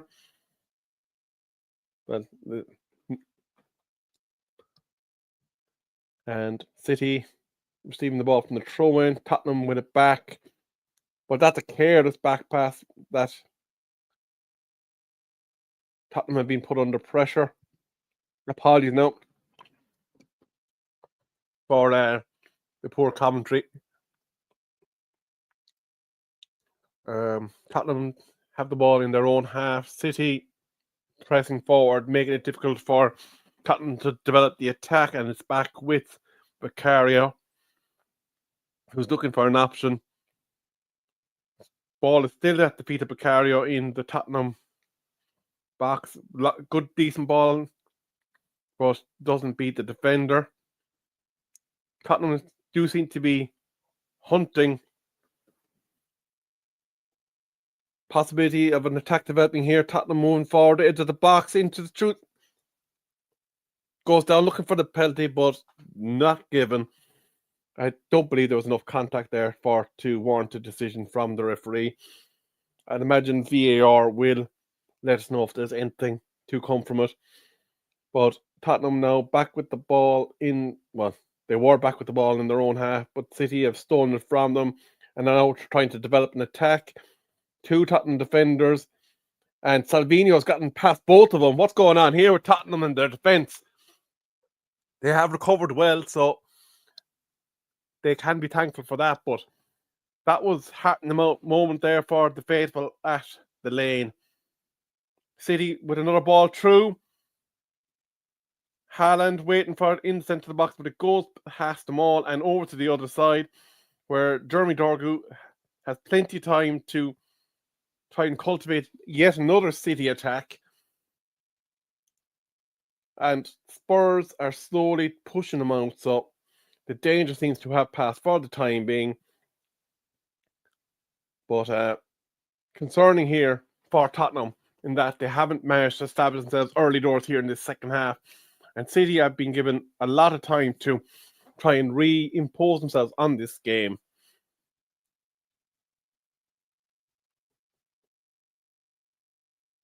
Another bit of movement here now. And a good ball through for Manchester City. And well done there that time by Udogie, who managed to get foot to ball. And let's see if Tottenham can develop an attack from here. James Maddison picks up the ball here, just in the inside of the Tottenham half. But the ball through does not go 2 feet. and Ange has his hands waved wide looking for a free, but it was never coming from Mr. Gillette today. So Man City here again with the ball in their own half as we wait for this to develop further. And the ball goes through to Marmouche again, who has been a thorn in the side of Tottenham today. And Bentancur, who is on a yellow card, commits the foul.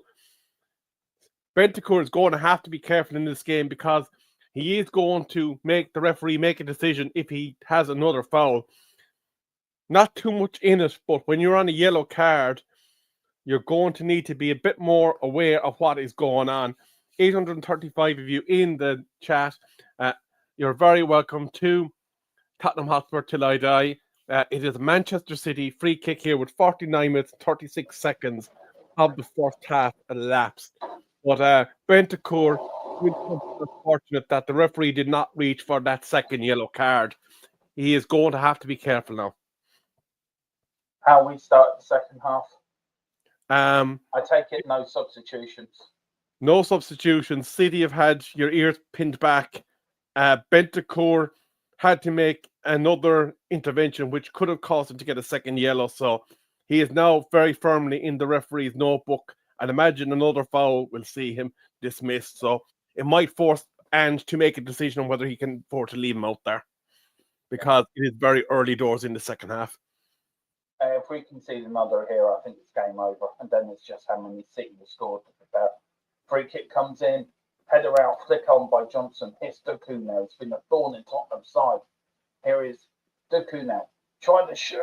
Oh, wide. Very, very wide. Do you know what? Ange, do you know what? I'm looking at. Let's talk about Pep for a little bit. Because there was a picture of Pep with a very big handprint on the side of his head. A very big handprint on the side of his head. Yes, there was. Oh, here's Bergville. Bergville puts it out now to your doggy. Your doggy, we'll get back to that in a minute. So much talking points in this game. Also up at Old Trafford as well. So final score is going to be really interesting. Oh, here's Tottenham now. Here's Odegaard. Odegaard puts it back now. Crosses it in. Oh, is that James Madison? Has there been a substitution for Spurs? Not that I've seen thus far. No, but, that's Madison. I thought it was Werner. It's Madison. That's okay, yeah. Madison, is that Kula, though, on the bench or on the sideline getting ready to come on? Yeah, it looks like it. We do have Regulon, Son, Basuma, Goal! Werner, Kulu. Go. Where are we going? We're going to Old Trafford, where it is Manchester United 3, Ipswich 2, and the goal has been scored by Easter Island, Harry Bladen Maguire. Slabhead. Give him his proper name.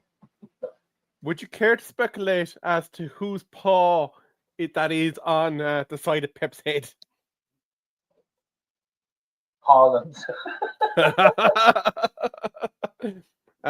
Actually, interesting comment for you there, Dermot, from Niall. Yeah. Oh, the poor old Aussie. Aussie looking a bit old and bored and angry. Yeah, Madison, you don't have to make every effing pass look like you have the better than average ball skill. Use the pass inside. I agree with them. I absolutely agree with them. Neil, absolutely spot on. Absolutely spot on. But his tail. Cattell get in, brought down straight into Anderson.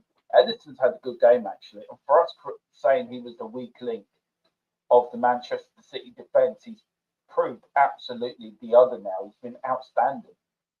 Big up, Neil. Good comment, though. Good comment as well. 865 here in the house, guys. Well done. And it is a free kick. Woosa, Dermo. Breathe. I'm getting sick of this. He's standing on the touchline like a fucking idiot. Seriously. Make a fucking decision. Take players off. Put players on. Do it at half time. Don't be such a dildo. City. Fuck me. Fucking, you get more use out of a dildo than you do out of Ange Postecoglou. Niall saying the Eric Dyer school of sideways and back passing. Yeah, there's Man City again. Man City are tearing us to pieces here. They really are. His shoes got deflected off Danso. That Savinho's been I mean, just talk us through. I mean, Savinho's torn. They're tearing us to pieces, really, aren't they? And that's not an exaggeration, is it? Really, Kevin, to be fair. I'll be honest with you, that Tottenham defense, it gives me the heebie-jeebies. I'd be concerned every time I see any attacker coming forward, because obviously we know Gray is not a centre back, but No. Danzo, where'd you get him from, Dermo? Because he's looked very poor. He's from Rennes, but he's been playing well. He's playing well up to now. Tonight's probably his first proper full game, I would say. Would you say it's down to the makeshift team? Yeah. He was brought in. He's a slight improvement on Dragerson, because Dragerson's out, so we had to get an extra centre back in. But I don't know. The way we're playing, here's Bergville now. Bergville trying to burst forward, trying to look at. Go on. Ooh. Well done, Berg. Only two players, Bergville and Bentancur, the only two that have shown any guts or determination tonight. The rest of them need to hang their heads in shame. Here's Porro. Crosses in. Oh, how the fuck did we not score? How did we not score? Obert did not get a decent touch to that at all. If that was Brendan Johnson, that's 1-1.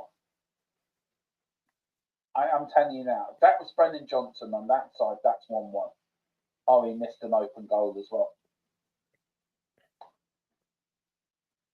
No wonder he can have. Oh, there's Ange. Do you know what? That's the only bit of enthusiasm we've seen out of him all fucking night.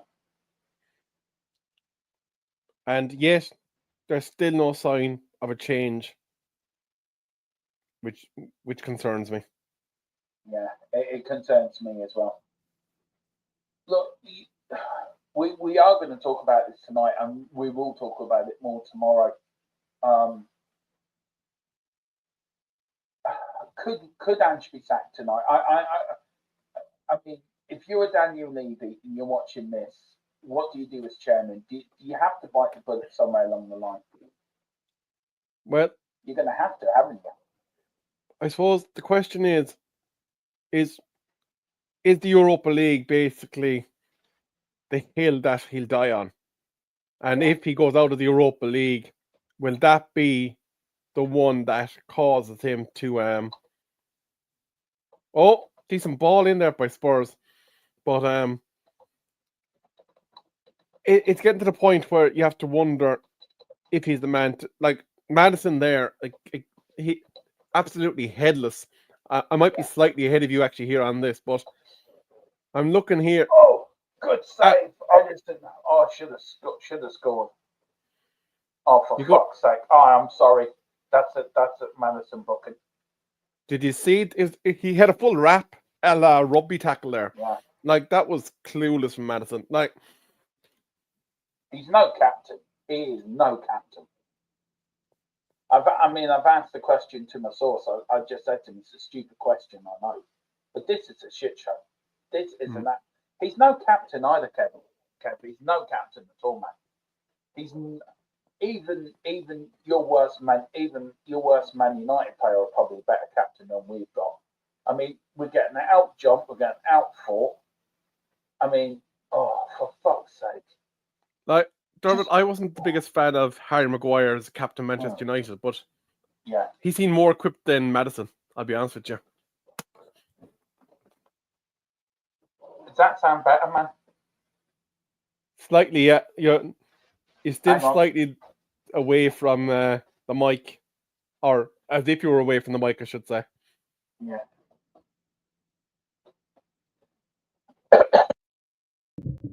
How's that? Is that better? You're on the ball now, Mr. Dermot. You're on the ball now. Taking it out and plugging it back in again. Have you turned it on, turned it off? A bit like the speaking terms in the Doyle. Turn it on and turn it off. But I don't know.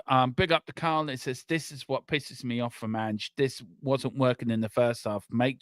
Chris, Carl, we've been saying it, man. Me and Kev have been saying this.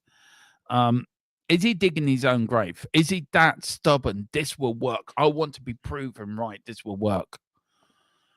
And if we get a goal, we're going to say, okay, he was right to stick at it. Yeah, like I can't see the logic behind persisting with the attack. I can't. Big up 951 if you're in the house. Go on, 50 more. We've got 1,000 people watching this. Let's get to 1,000 for Kev's debut on THFC Till I Die. Done so with a header straight down the throat of Edison. Oh, Like, good header as well. You're at nearly 60 minutes in the game. Oh, you're not going to believe this, Dermo, but there's action at the sideline. Oh, Jesus. Good job I'm sitting down here. Like, I would have passed out. Yeah, brace yourself now for the camera shot that you're about to see. Brace yourself. 3 of them. Jesus. I know. What's happened to Ange? Has he got the phone call down from Levy? If you don't put 3 on, you're getting the sack. So, who do you think? I would say your doggy coming off for Spence. I would say Madison come off for Kulu, and I would say Son. I would say Odegaard will come off for Son. So you're going to leave Tell out on the pitch? Interesting. But we've got no other striker though, have we? To be fair, or you stick Johnson up front and take Tell off and put Sonny in the wing then. And put Kulu in the middle. With take off Madison for Kulu, and then put Porro off for Spence. But here is Tottenham. We're getting a bit into the game now. We're starting to come into it. Here's Odegaard. His shoes gets deflected. We should have scored. It's a corner. This game is still here for you, Dermot.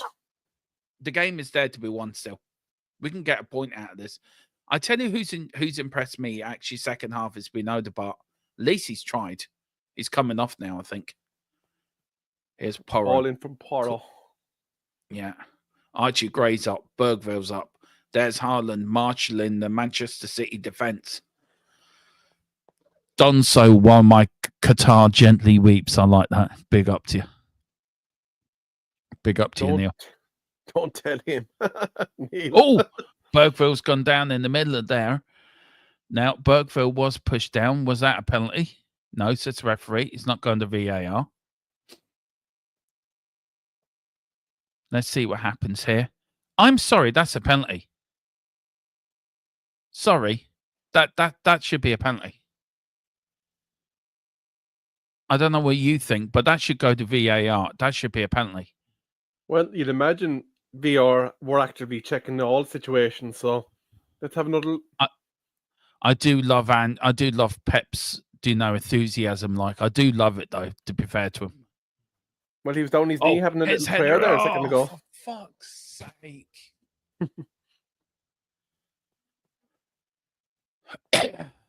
Jesus Christ. I was going out for another corner, I think. Or was it goal kick? Oh, it's going out for another corner. James Madison. Yeah, I know, Carl. I still think we can win this, but I want to attack, get Decky on the pitch. Exactly. Oh, header in! Oh, fucking hell. That was nearly in the back of the net. That was saved on the line. There was a header for Bentancur. Look at that from Benny. Good header. Oh, that was in the back of the net. And also a good save from Anderson on the line. Don't worry, Domo. We are picking up. We can do this. Yes, I know. But do you know? Oh, dear. Big up. Nice back of the shoulder blade, yeah. But here's Tottenham. I'm saying the last 10, 15 minutes has been all Spurs, by the way, Kev, by the way. It has been after... Excuse me. After the initial offering from City, where they seem to be in control of the game early doors in the first or the second half. Here's Duku. Oh, is it going to go out for a corner? Look at Archie Gray. Look at him. Good up from Archie Gray. Well done for the British Bulldog. Instead of playing it around, kick it up the fucking pitch. It must be about 5 minutes now since the subs have been were shown on the sideline at this stage. I know. I look. If I was Tottenham, I would have put the ball out already. Get them on. Like, you definitely don't want to be conceding a second goal before the introduction. I know. Which could happen. Knowing our luck. Jeez, But look, Carl's even bemoaning the loss of Solanke. Yeah. We'd never replace Solanke, and Solanke was a big part of our game, by the way. By How the we way, played- Dermo, take a look at Yeah. the top of the screen. You breached 1,000. Yay! Big up. It's amazing Tottenham losing brings out all these Tottenham fans. Is it Arsenal fans, I wonder? Probably dancing on my parade. Anyway, big up to 1,000 of you. I can't believe 1,000 of you. What we're looking at? Yeah, 1,000 on X and 4 people watching on our own channel. X is the future. X is the future. YouTube. Is get Elon your paying us acting yet? on. Pardon? Is Elon paying us yet? No, not yet. I've got a long way to go before Elon starts paying me. But it is nice to see the big numbers up there, 1,000. Do you know what I mean? Yeah, absolutely. But you got to pay for the bloody thing as well to use the premium sites. It's not like YouTube where it's free, but it's well worth the €8 a month. Here's Man City. Do you know what? I just this. Oh, here's your doggy. Here's Tottenham. Tottenham are on the break. Here's your doggy. Your doggy. Tell. Oh, for fuck's sake! Jesus, So get that man off the pitch now. Just get him Here's off your the pitch. substitutions. Please get him off the pitch. Just talk through this with you, Kev. I'm So- too angry to talk about it. It looks like the first. Oh, is Bentacore coming off? That's interesting. Yeah, it's very interesting. So Tails we've coming got off. Kula coming on. We have Tell coming off. Bentacore Yeah. coming off. I'm not surprised after that fucking horrific miss to fucking useless article. Well, I'm not surprised Udoka. Bentacle coming off because of the yellow, to be fair. Yeah, he wasn't. He did have that foul early doors in the second half, so Yeah. he's probably. Papa Sar's coming on. Oh, Obert, For the your French guy's doggy. got off as well. You see, Obert has gone off, but looks with 2. How many have gone off? So Tell's gone off. Tell's gone off. Odegaard's gone off, and Bentacore's come off. Yeah, interesting. Fine. What way are we lining up now? Yeah. Man. There's Madison. Sweden Spurs behind. How could you put anything on the Union Jack? Sorry, guys. Let's see. Here's coming. Oh, Benny. Oh, Johnson over the top. He should have buried that. Big up to Gixie 942 said, "This is it, boys. 2-1 Spurs. Son with 2. Dermo, he is 19 years old. Chuck in the deep as I am giving him a break, but to be fair, Carl, look, he should have scored. That was easy. He should have scored that. Dermot, But brace yeah. yourself. There was 4 subs. Jesus.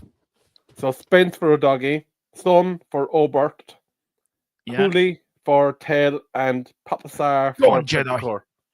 Go on, Jedi. Go on. Go on. Go on, Sonny. Go on, Sar. Sar now to Danso. This is getting exciting now. Good stuff from Spurs. Tottenham try. Look, I get it. He's 19, Carl. I do get it. And he should have scored, though. That was a golden opportunity to put it 1-1. I get it. I'm giving them all the time in the world. I think he will be a talent, and I think Tell will get there. And I think if you've got the right, Kevin was right. I think if you put the right structure around him, I think he will become a good striker. And look, I think they're good subs, but for me, these should have been made at halftime. Some of We them had should be to made wait after 20 minutes. Yeah. We were both saying the game, it's not working. This formation isn't working. Once we get on to big up, probably the weekend, I am going to probably get you on, Kev, with Colin as well. And we will do a tactical stream about this game because on Big Up you can do different tactics like you can on Sky Sports. Ooh, And I like that. really want to go through Ange's tactics, and especially this game. But it's just Spence to Papa Sa. Oh, why did we didn't score? Oh, don't tell me tonight's going to be one of those nights that we've played better second half. To be fair, we have played better. Absolutely, yeah. No, that is beyond doubt. Actually, since the Bentancur foul in the second half, he kind Yeah. of owned the game. It's that Roy Keane moment, isn't it? It's that tackle, as you said earlier. It's that Roy Keane type tackle, right? See he should be captain. Big up to Carl saying tell has not been. I know he hasn't been our problem, but we have missed Solanke so much. But Ange should have made these changes a long time ago. He really should have been. Right. Oh yeah, I'm gonna have my say in that as well tomorrow night. I want to get the guy's thought on this as well, or his Sonny. No, they pull through. I might even do a little pre-record tomorrow on that. With Romero back, does Romero put country before club? And I think Romero does put. I know Gixie's coming. Your Spurs, have we scored? Is he ahead of me? Has he seen something in the future? Gixie 94. Has he? I think he's just getting excited because a stat came up on the graph that you've had 7 chances in the second half compared to your 2 in the first half. Jedi Spence looking for options up against Man City. Here is Tottenham. Go down for a corner. Come on. That's B Avenue. Come on. Oh. That's B Avenue.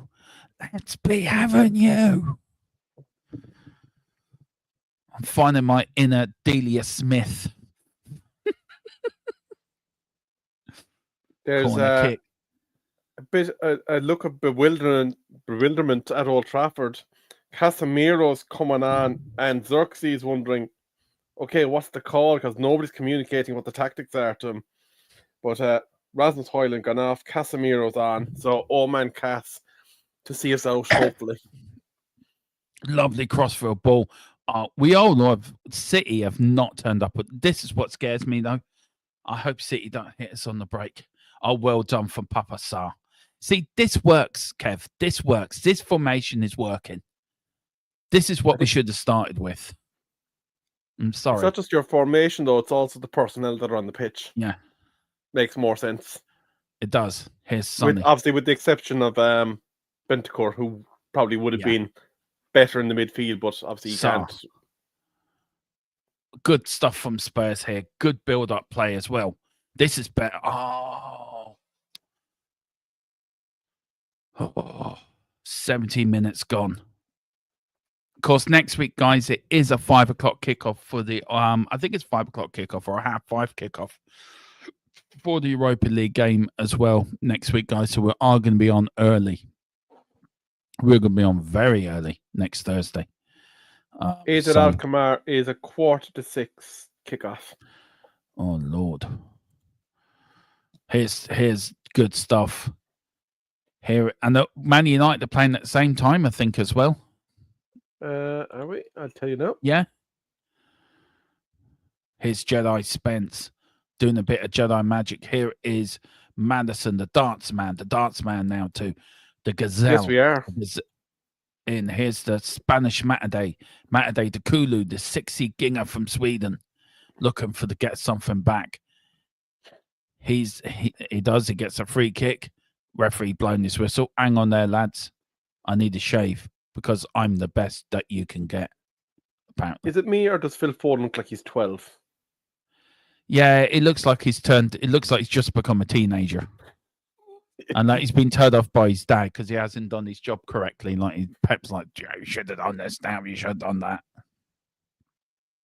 So here's a concerning one now for you, Dermot. It's Bernardo Silva, the Portuguese wizard, is now on.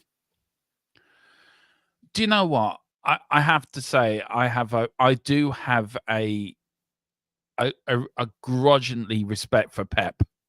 I have to say. And it's the sort of fella that you would love to go down the pub and have a pint with, and probably have a good talk about football, and you probably enjoy it as well. He's character, a bit like Fergie. He He's is. a character. It's a bit like Brian Clough in a way. He's an enigma. Do you know an enigma? Do you know what I mean like that? Yeah. They were all special in their own way. Like the special I don't one. think it. Huh? Like the special one, Mr. Mourinho. Yeah, I think I think Fergie. Look, Fergie's. I think more as a manager, he's a better manager than Pep because he's done a lot more. I think what Pep hasn't done, what Pep's done in the English game has been great, but I think Fergie was more successful. Absolutely. And Fergie built these teams. I'm looking at your Ginger Prince, and I'm kind of going, why the hell did we not go for his him? Johnson running past his Kulu. Oh, for fuck's sake. I like Gixie. No try, not do, or do not. There is no try, Master Yoda. I can't do the Yoda. I will try get it right.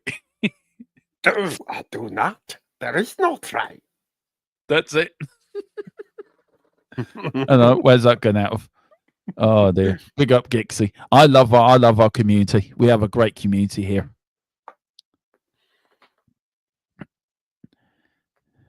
I've enjoyed doing this watch along with you tonight, Kev. It's been great fun, actually.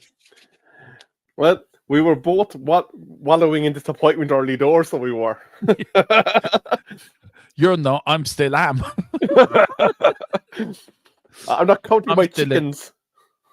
I'm still in angry mode. You wait till we get the final score, which is 15 minutes long. That's going to be angry. So unless we get. We'll have to start a timer and just let you rant for 15 minutes. That's it. You just sit in the corner. Oh Lord, I'm looking forward to tomorrow night's stream. I'm gonna really looking forward to the talk tomorrow night about getting into that and about.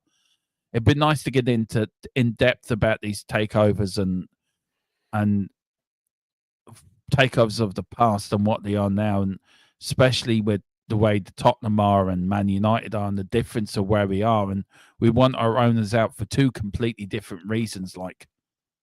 But his Jedi Spence, look at him, just doing these bit of Jedi magic, saying, you will not get the ball off me. You will not get the ball off me. Doing a bit of an Obi-Wan Kenobi. Not Ewan McGregor, Alec McGuinness. That's who my Obi-Wan Kenobi is. Oh, Tommy Two Whips is in the stand. Is he? He is, yeah. Oh Jesus! Here's Daco. Oh Daco, good tackle that was. It was offside. Jesus, that linesman's a bit porky. I was going to say he looks like a Teenage Mutant Hero Turtle because there's no neck there. Oh, yeah. Now, I'm sorry. Is he falling asleep? I was thinking.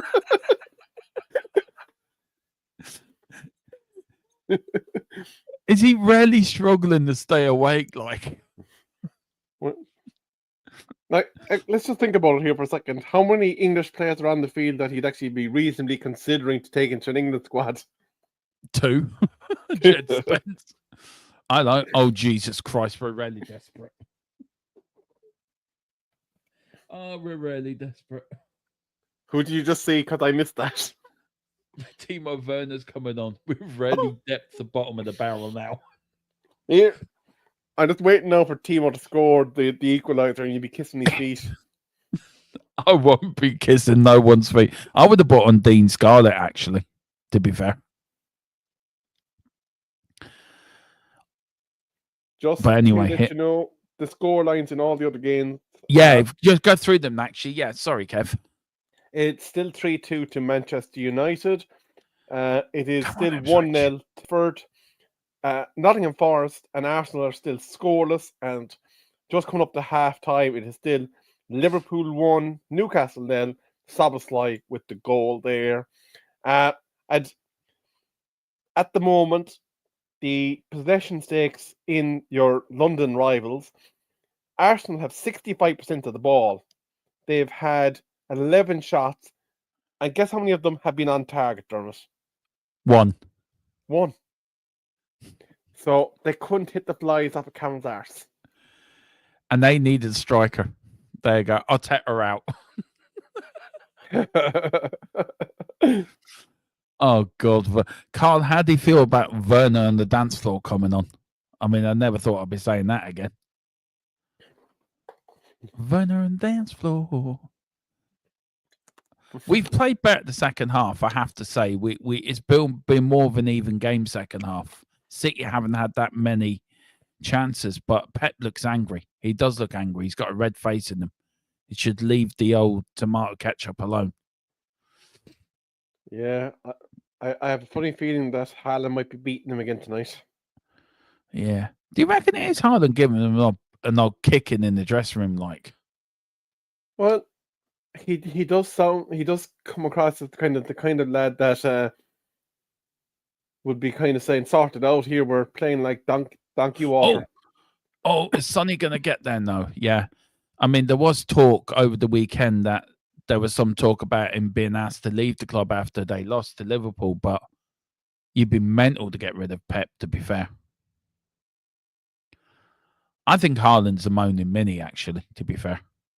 I don't even think he's that good of a striker, as that's going to shock people. Like, when you go through the squad, there's nobody else really that you think would put their hands on him. Yeah, but didn't they win leagues without a striker, though, Man City? They had the false nine, wasn't it, for the season? I think it was KDB with the false nine, wasn't he? Yeah, it was. Anyway, here's Man City looking to build something. Tottenham trying to press, trying to build something. Trying to build something. Can we get an equaliser? Can we do something? Can we do something interesting? But Man City kept pressing, kept pushing, keep knocking on the door. Tottenham not doing anything. Kev laughing his head off because he knows Dermotron is talking a load of bullshit. No, I'm not at that. I haven't seen what's in the chat because I'm in the middle of trying to do something else here in a minute. If it's Colin trying to cause havoc, please do. No, it's Neil. He said, "How can you put your hands on that big head?"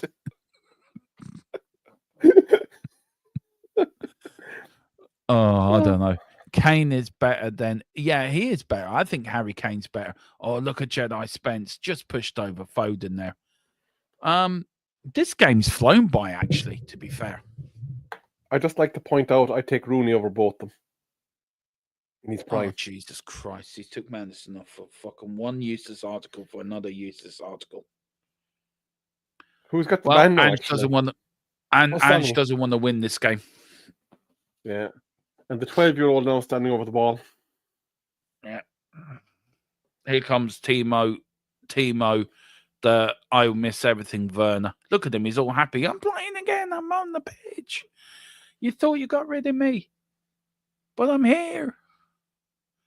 Here's Foden, standing like the Messiah. There's Haaland standing in offside position. Yeah, Carl's just practicing. Werner. I want to hear Carl doing Werner and the Gary Neville scoregasm. Oh, good deflection that was from somebody. Don't know who got deflection there. Was that from who was Danso, that? was it? Danso. He does put his Danso. Good. No, but Waterfall looks Danso. injured here. He looks like he's in a spot of bother. Yeah, my heart bleeds from. Dancer on the dance floor. Actually, Samurai Jack. That's my new name for Haaland. Yeah. That linesman is a bit porky, to be fair to him. It's not so much porkiness, because we all have a bit of timber, but it's the no neck for me. He needs a little scooter to go up and down the touchline. Now behave yourself, Dermot. Behave yourself. Don't be like that. Carl, Gary ain't got nothing on me. Yeah, Carl. We'll get Carl on. Carl is our Gary Neville. Here's a corner kick to Forest. Here's Kulu. Kulu tried to do a bit of a Pele magic there. Yeah. I don't know when Foden's riding in the Kentucky Derby. Fucking hell, Sonny. Oh, go on, Sonny.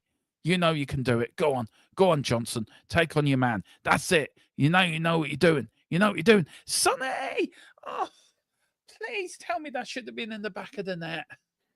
That should have been 1-1. Edison got down well, in fairness. Like, Sonny got good connection with us. Oh, that should... I agree with Gixie. I just don't think it's our night. It's I'm sorry. He should have put that in the far corner, to be fair, instead of... Oh, fucking hell. I think you have to give credit to... You have to give credit to Ederson. He got down well there. He did. He did. Oh, Carl, will someone put the ball in the net? I know. Second half, we should have won this 3 or 4-1, by the way, with the amount of chances we've had. But this has been Tottenham all season. One shit half, one great half, like. Absolutely. Sonny of old, that's in the back of the net. Harry Kane, that's in the back of the net. Brennan Johnson, that's in the back of the net. Timo Werner, that's over the bar. There's a point here for you, if you can just take it. Yeah, I would take a point now. I would take a point now. I would be happy with the point because I really would be happy with the point. Here's Danso. Good run by Danso. Here's Werner. Go on, Werner. Oh, well done. Oh, well done. Well done from Jedi Spence. Well done, Spency. That's what I like to see. And where's Werner? Run after the fucking ball. Run after the fucking ball. Jesus Christ. Goal at Everton. Oh, is it gone to? Ooh. I did say that would be a draw, actually. Jake O'Brien. Yeah. The Irish kid. I did say, yeah, well done, Jake. I did say that would be a draw, actually, so I'm quite happy with that result. Here's Kulu. Here's Johnson. Johnson trying to find Kulu in the dance floor. Gets out. Tottenham throwing. Trying to get the ball quickly. Look at fucking Pep. He's fuming.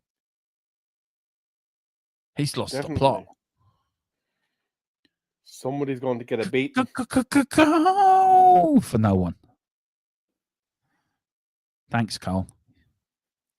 Go on, Bergville. Oh God. Oh, no. Oh, no. Oh, no. Oh, no. Tackle. That's it, Danso. Well done. Well done. Oh, well done, sir. Oh, fuck off, referee. Seriously. I'll fucking get up, you fucking... Jesus Christ. I'll get up. It didn't touch your head. Breathe, Dermo. Breathe. I am sorry. I cannot stand diving bastards. Didn't touch his head, for fuck's sake. He touched his shoulder. Get on with it.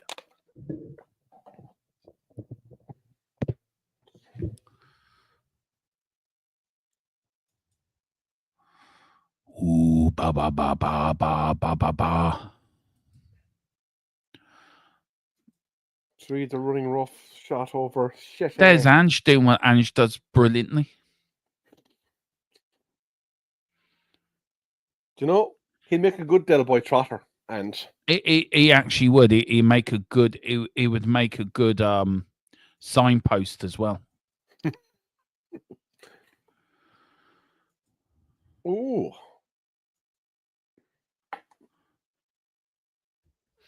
We're coming in the last couple of minutes of the game. Here's Jed Spence. Jed Spence now to Maloney. Maloney now to the postman. The postman now. Here's Manchester City. Can they make it 2-1? Good tackle. Good tackle. There. The ref is on his ass. Oh, please. Stop it. Seriously. You hit Danso in the head. Get over it. See the ref going down? Yeah. Good tackle. Has Danso impressed you in the second half? Oh, is that a penalty? Did that touch his hand? Oh, the referee fell over on his ass. Yeah. That referee yeah, go on. Danso's definitely... Oh, sorry. Just to cut across, it's all kicking up again at Old Trafford. Ipswich are very irate at something that happened on the pitch, and the referee is coming in now to cool things down. I'll let you know what's happening there in due course. But yeah, Danto has had a way better second half, and in fairness, he has improved well. The lap, though, is very irate about something that happened with Mr. Ugarte. Neil said the ref is calling on VAR for his falling. He's got to do a VAR check. We have a double yellow, Mazraoui, and the lap is up. How's that a fucking free kick? Seriously. Oh, that Foden is a good. Do you know what? Let's see it. Did he get the ball? Did he get the ball? Did he get the ball? Yeah, he did get the ball. It's just Foden falling around like he's a little rag doll. Get on for it. It's all kicking off at Old Trafford. That's incorrect. There's going to be fruit available. Oh, that's bigger than. And the shower is you walk up into the stands and you find the hole in the roof. I look, as I said, tomorrow night's going to be interesting because it's going to be a rant from you, a rant from me, but it's going to be an educational rant. And we may chop our hearts the odd one or two people. Yeah. I still haven't got a reply from my source yet if ANGE is getting sacked if we lose this. It's just something that I actually do ask him after every game. What I want to know is... I want to know why he's still in the job.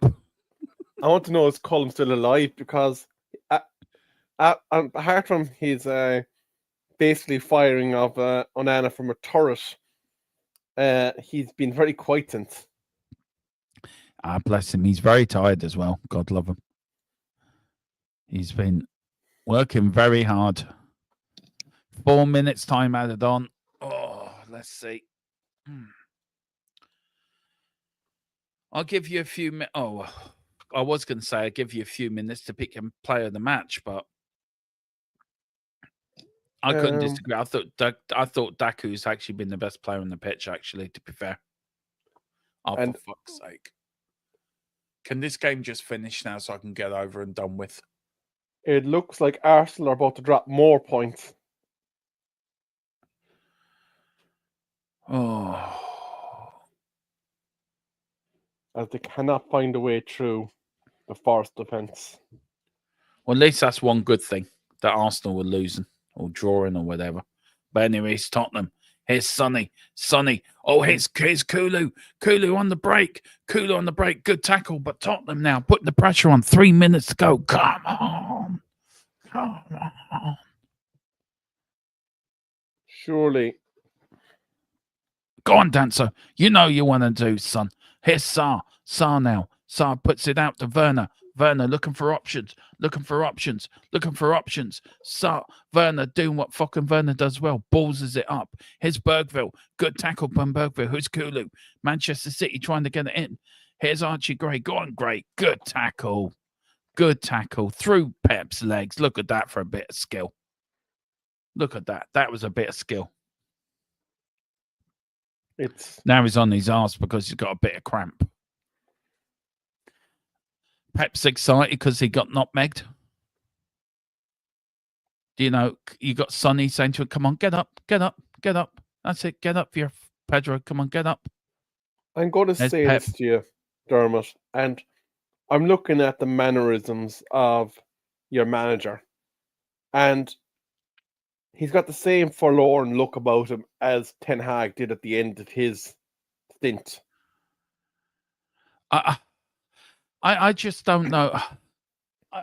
I really don't know why he's still in the job. I just don't know. Do you know?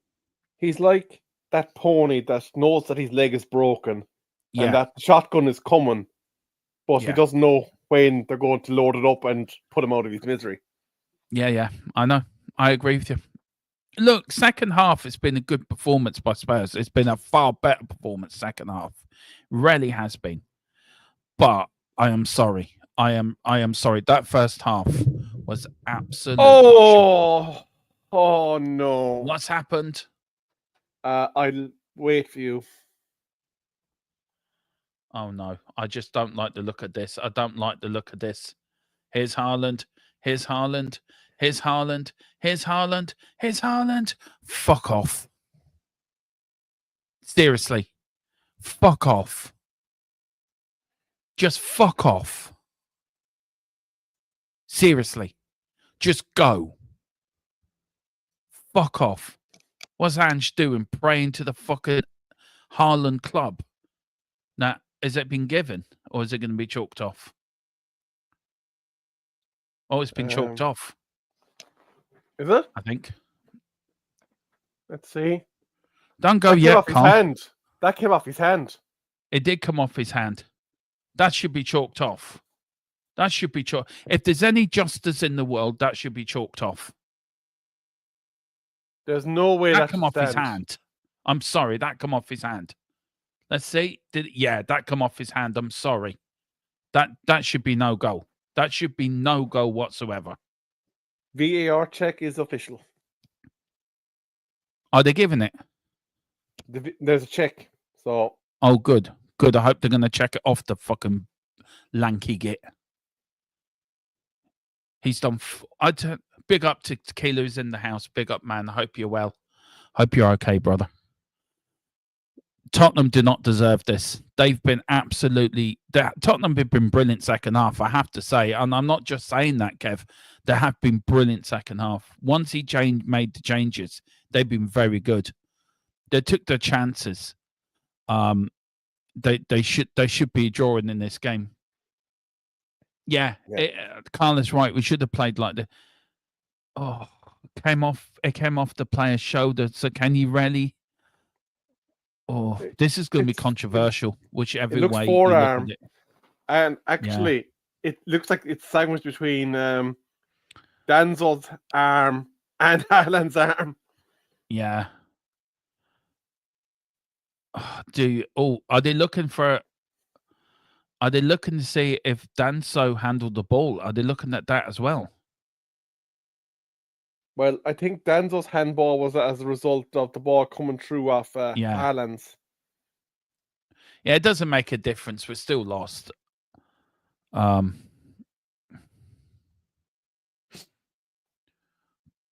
I mean, this is something I want to talk about tomorrow night. Maybe talk about it in final score as well, VAR. How long this has taken to... What's Pep doing now? Pep's starting doing this. Does he want to be a juggler? 2 minutes into this VAR check now at this stage? Oh, Jesus Christ. It's not that hard. A trained monkey could actually get this decision right. I wonder are they arguing? Did it come off the back of Spence? Is it? Yeah, if they're not sure, then don't give the goal. If they can't be 100% accurate, then don't give it then.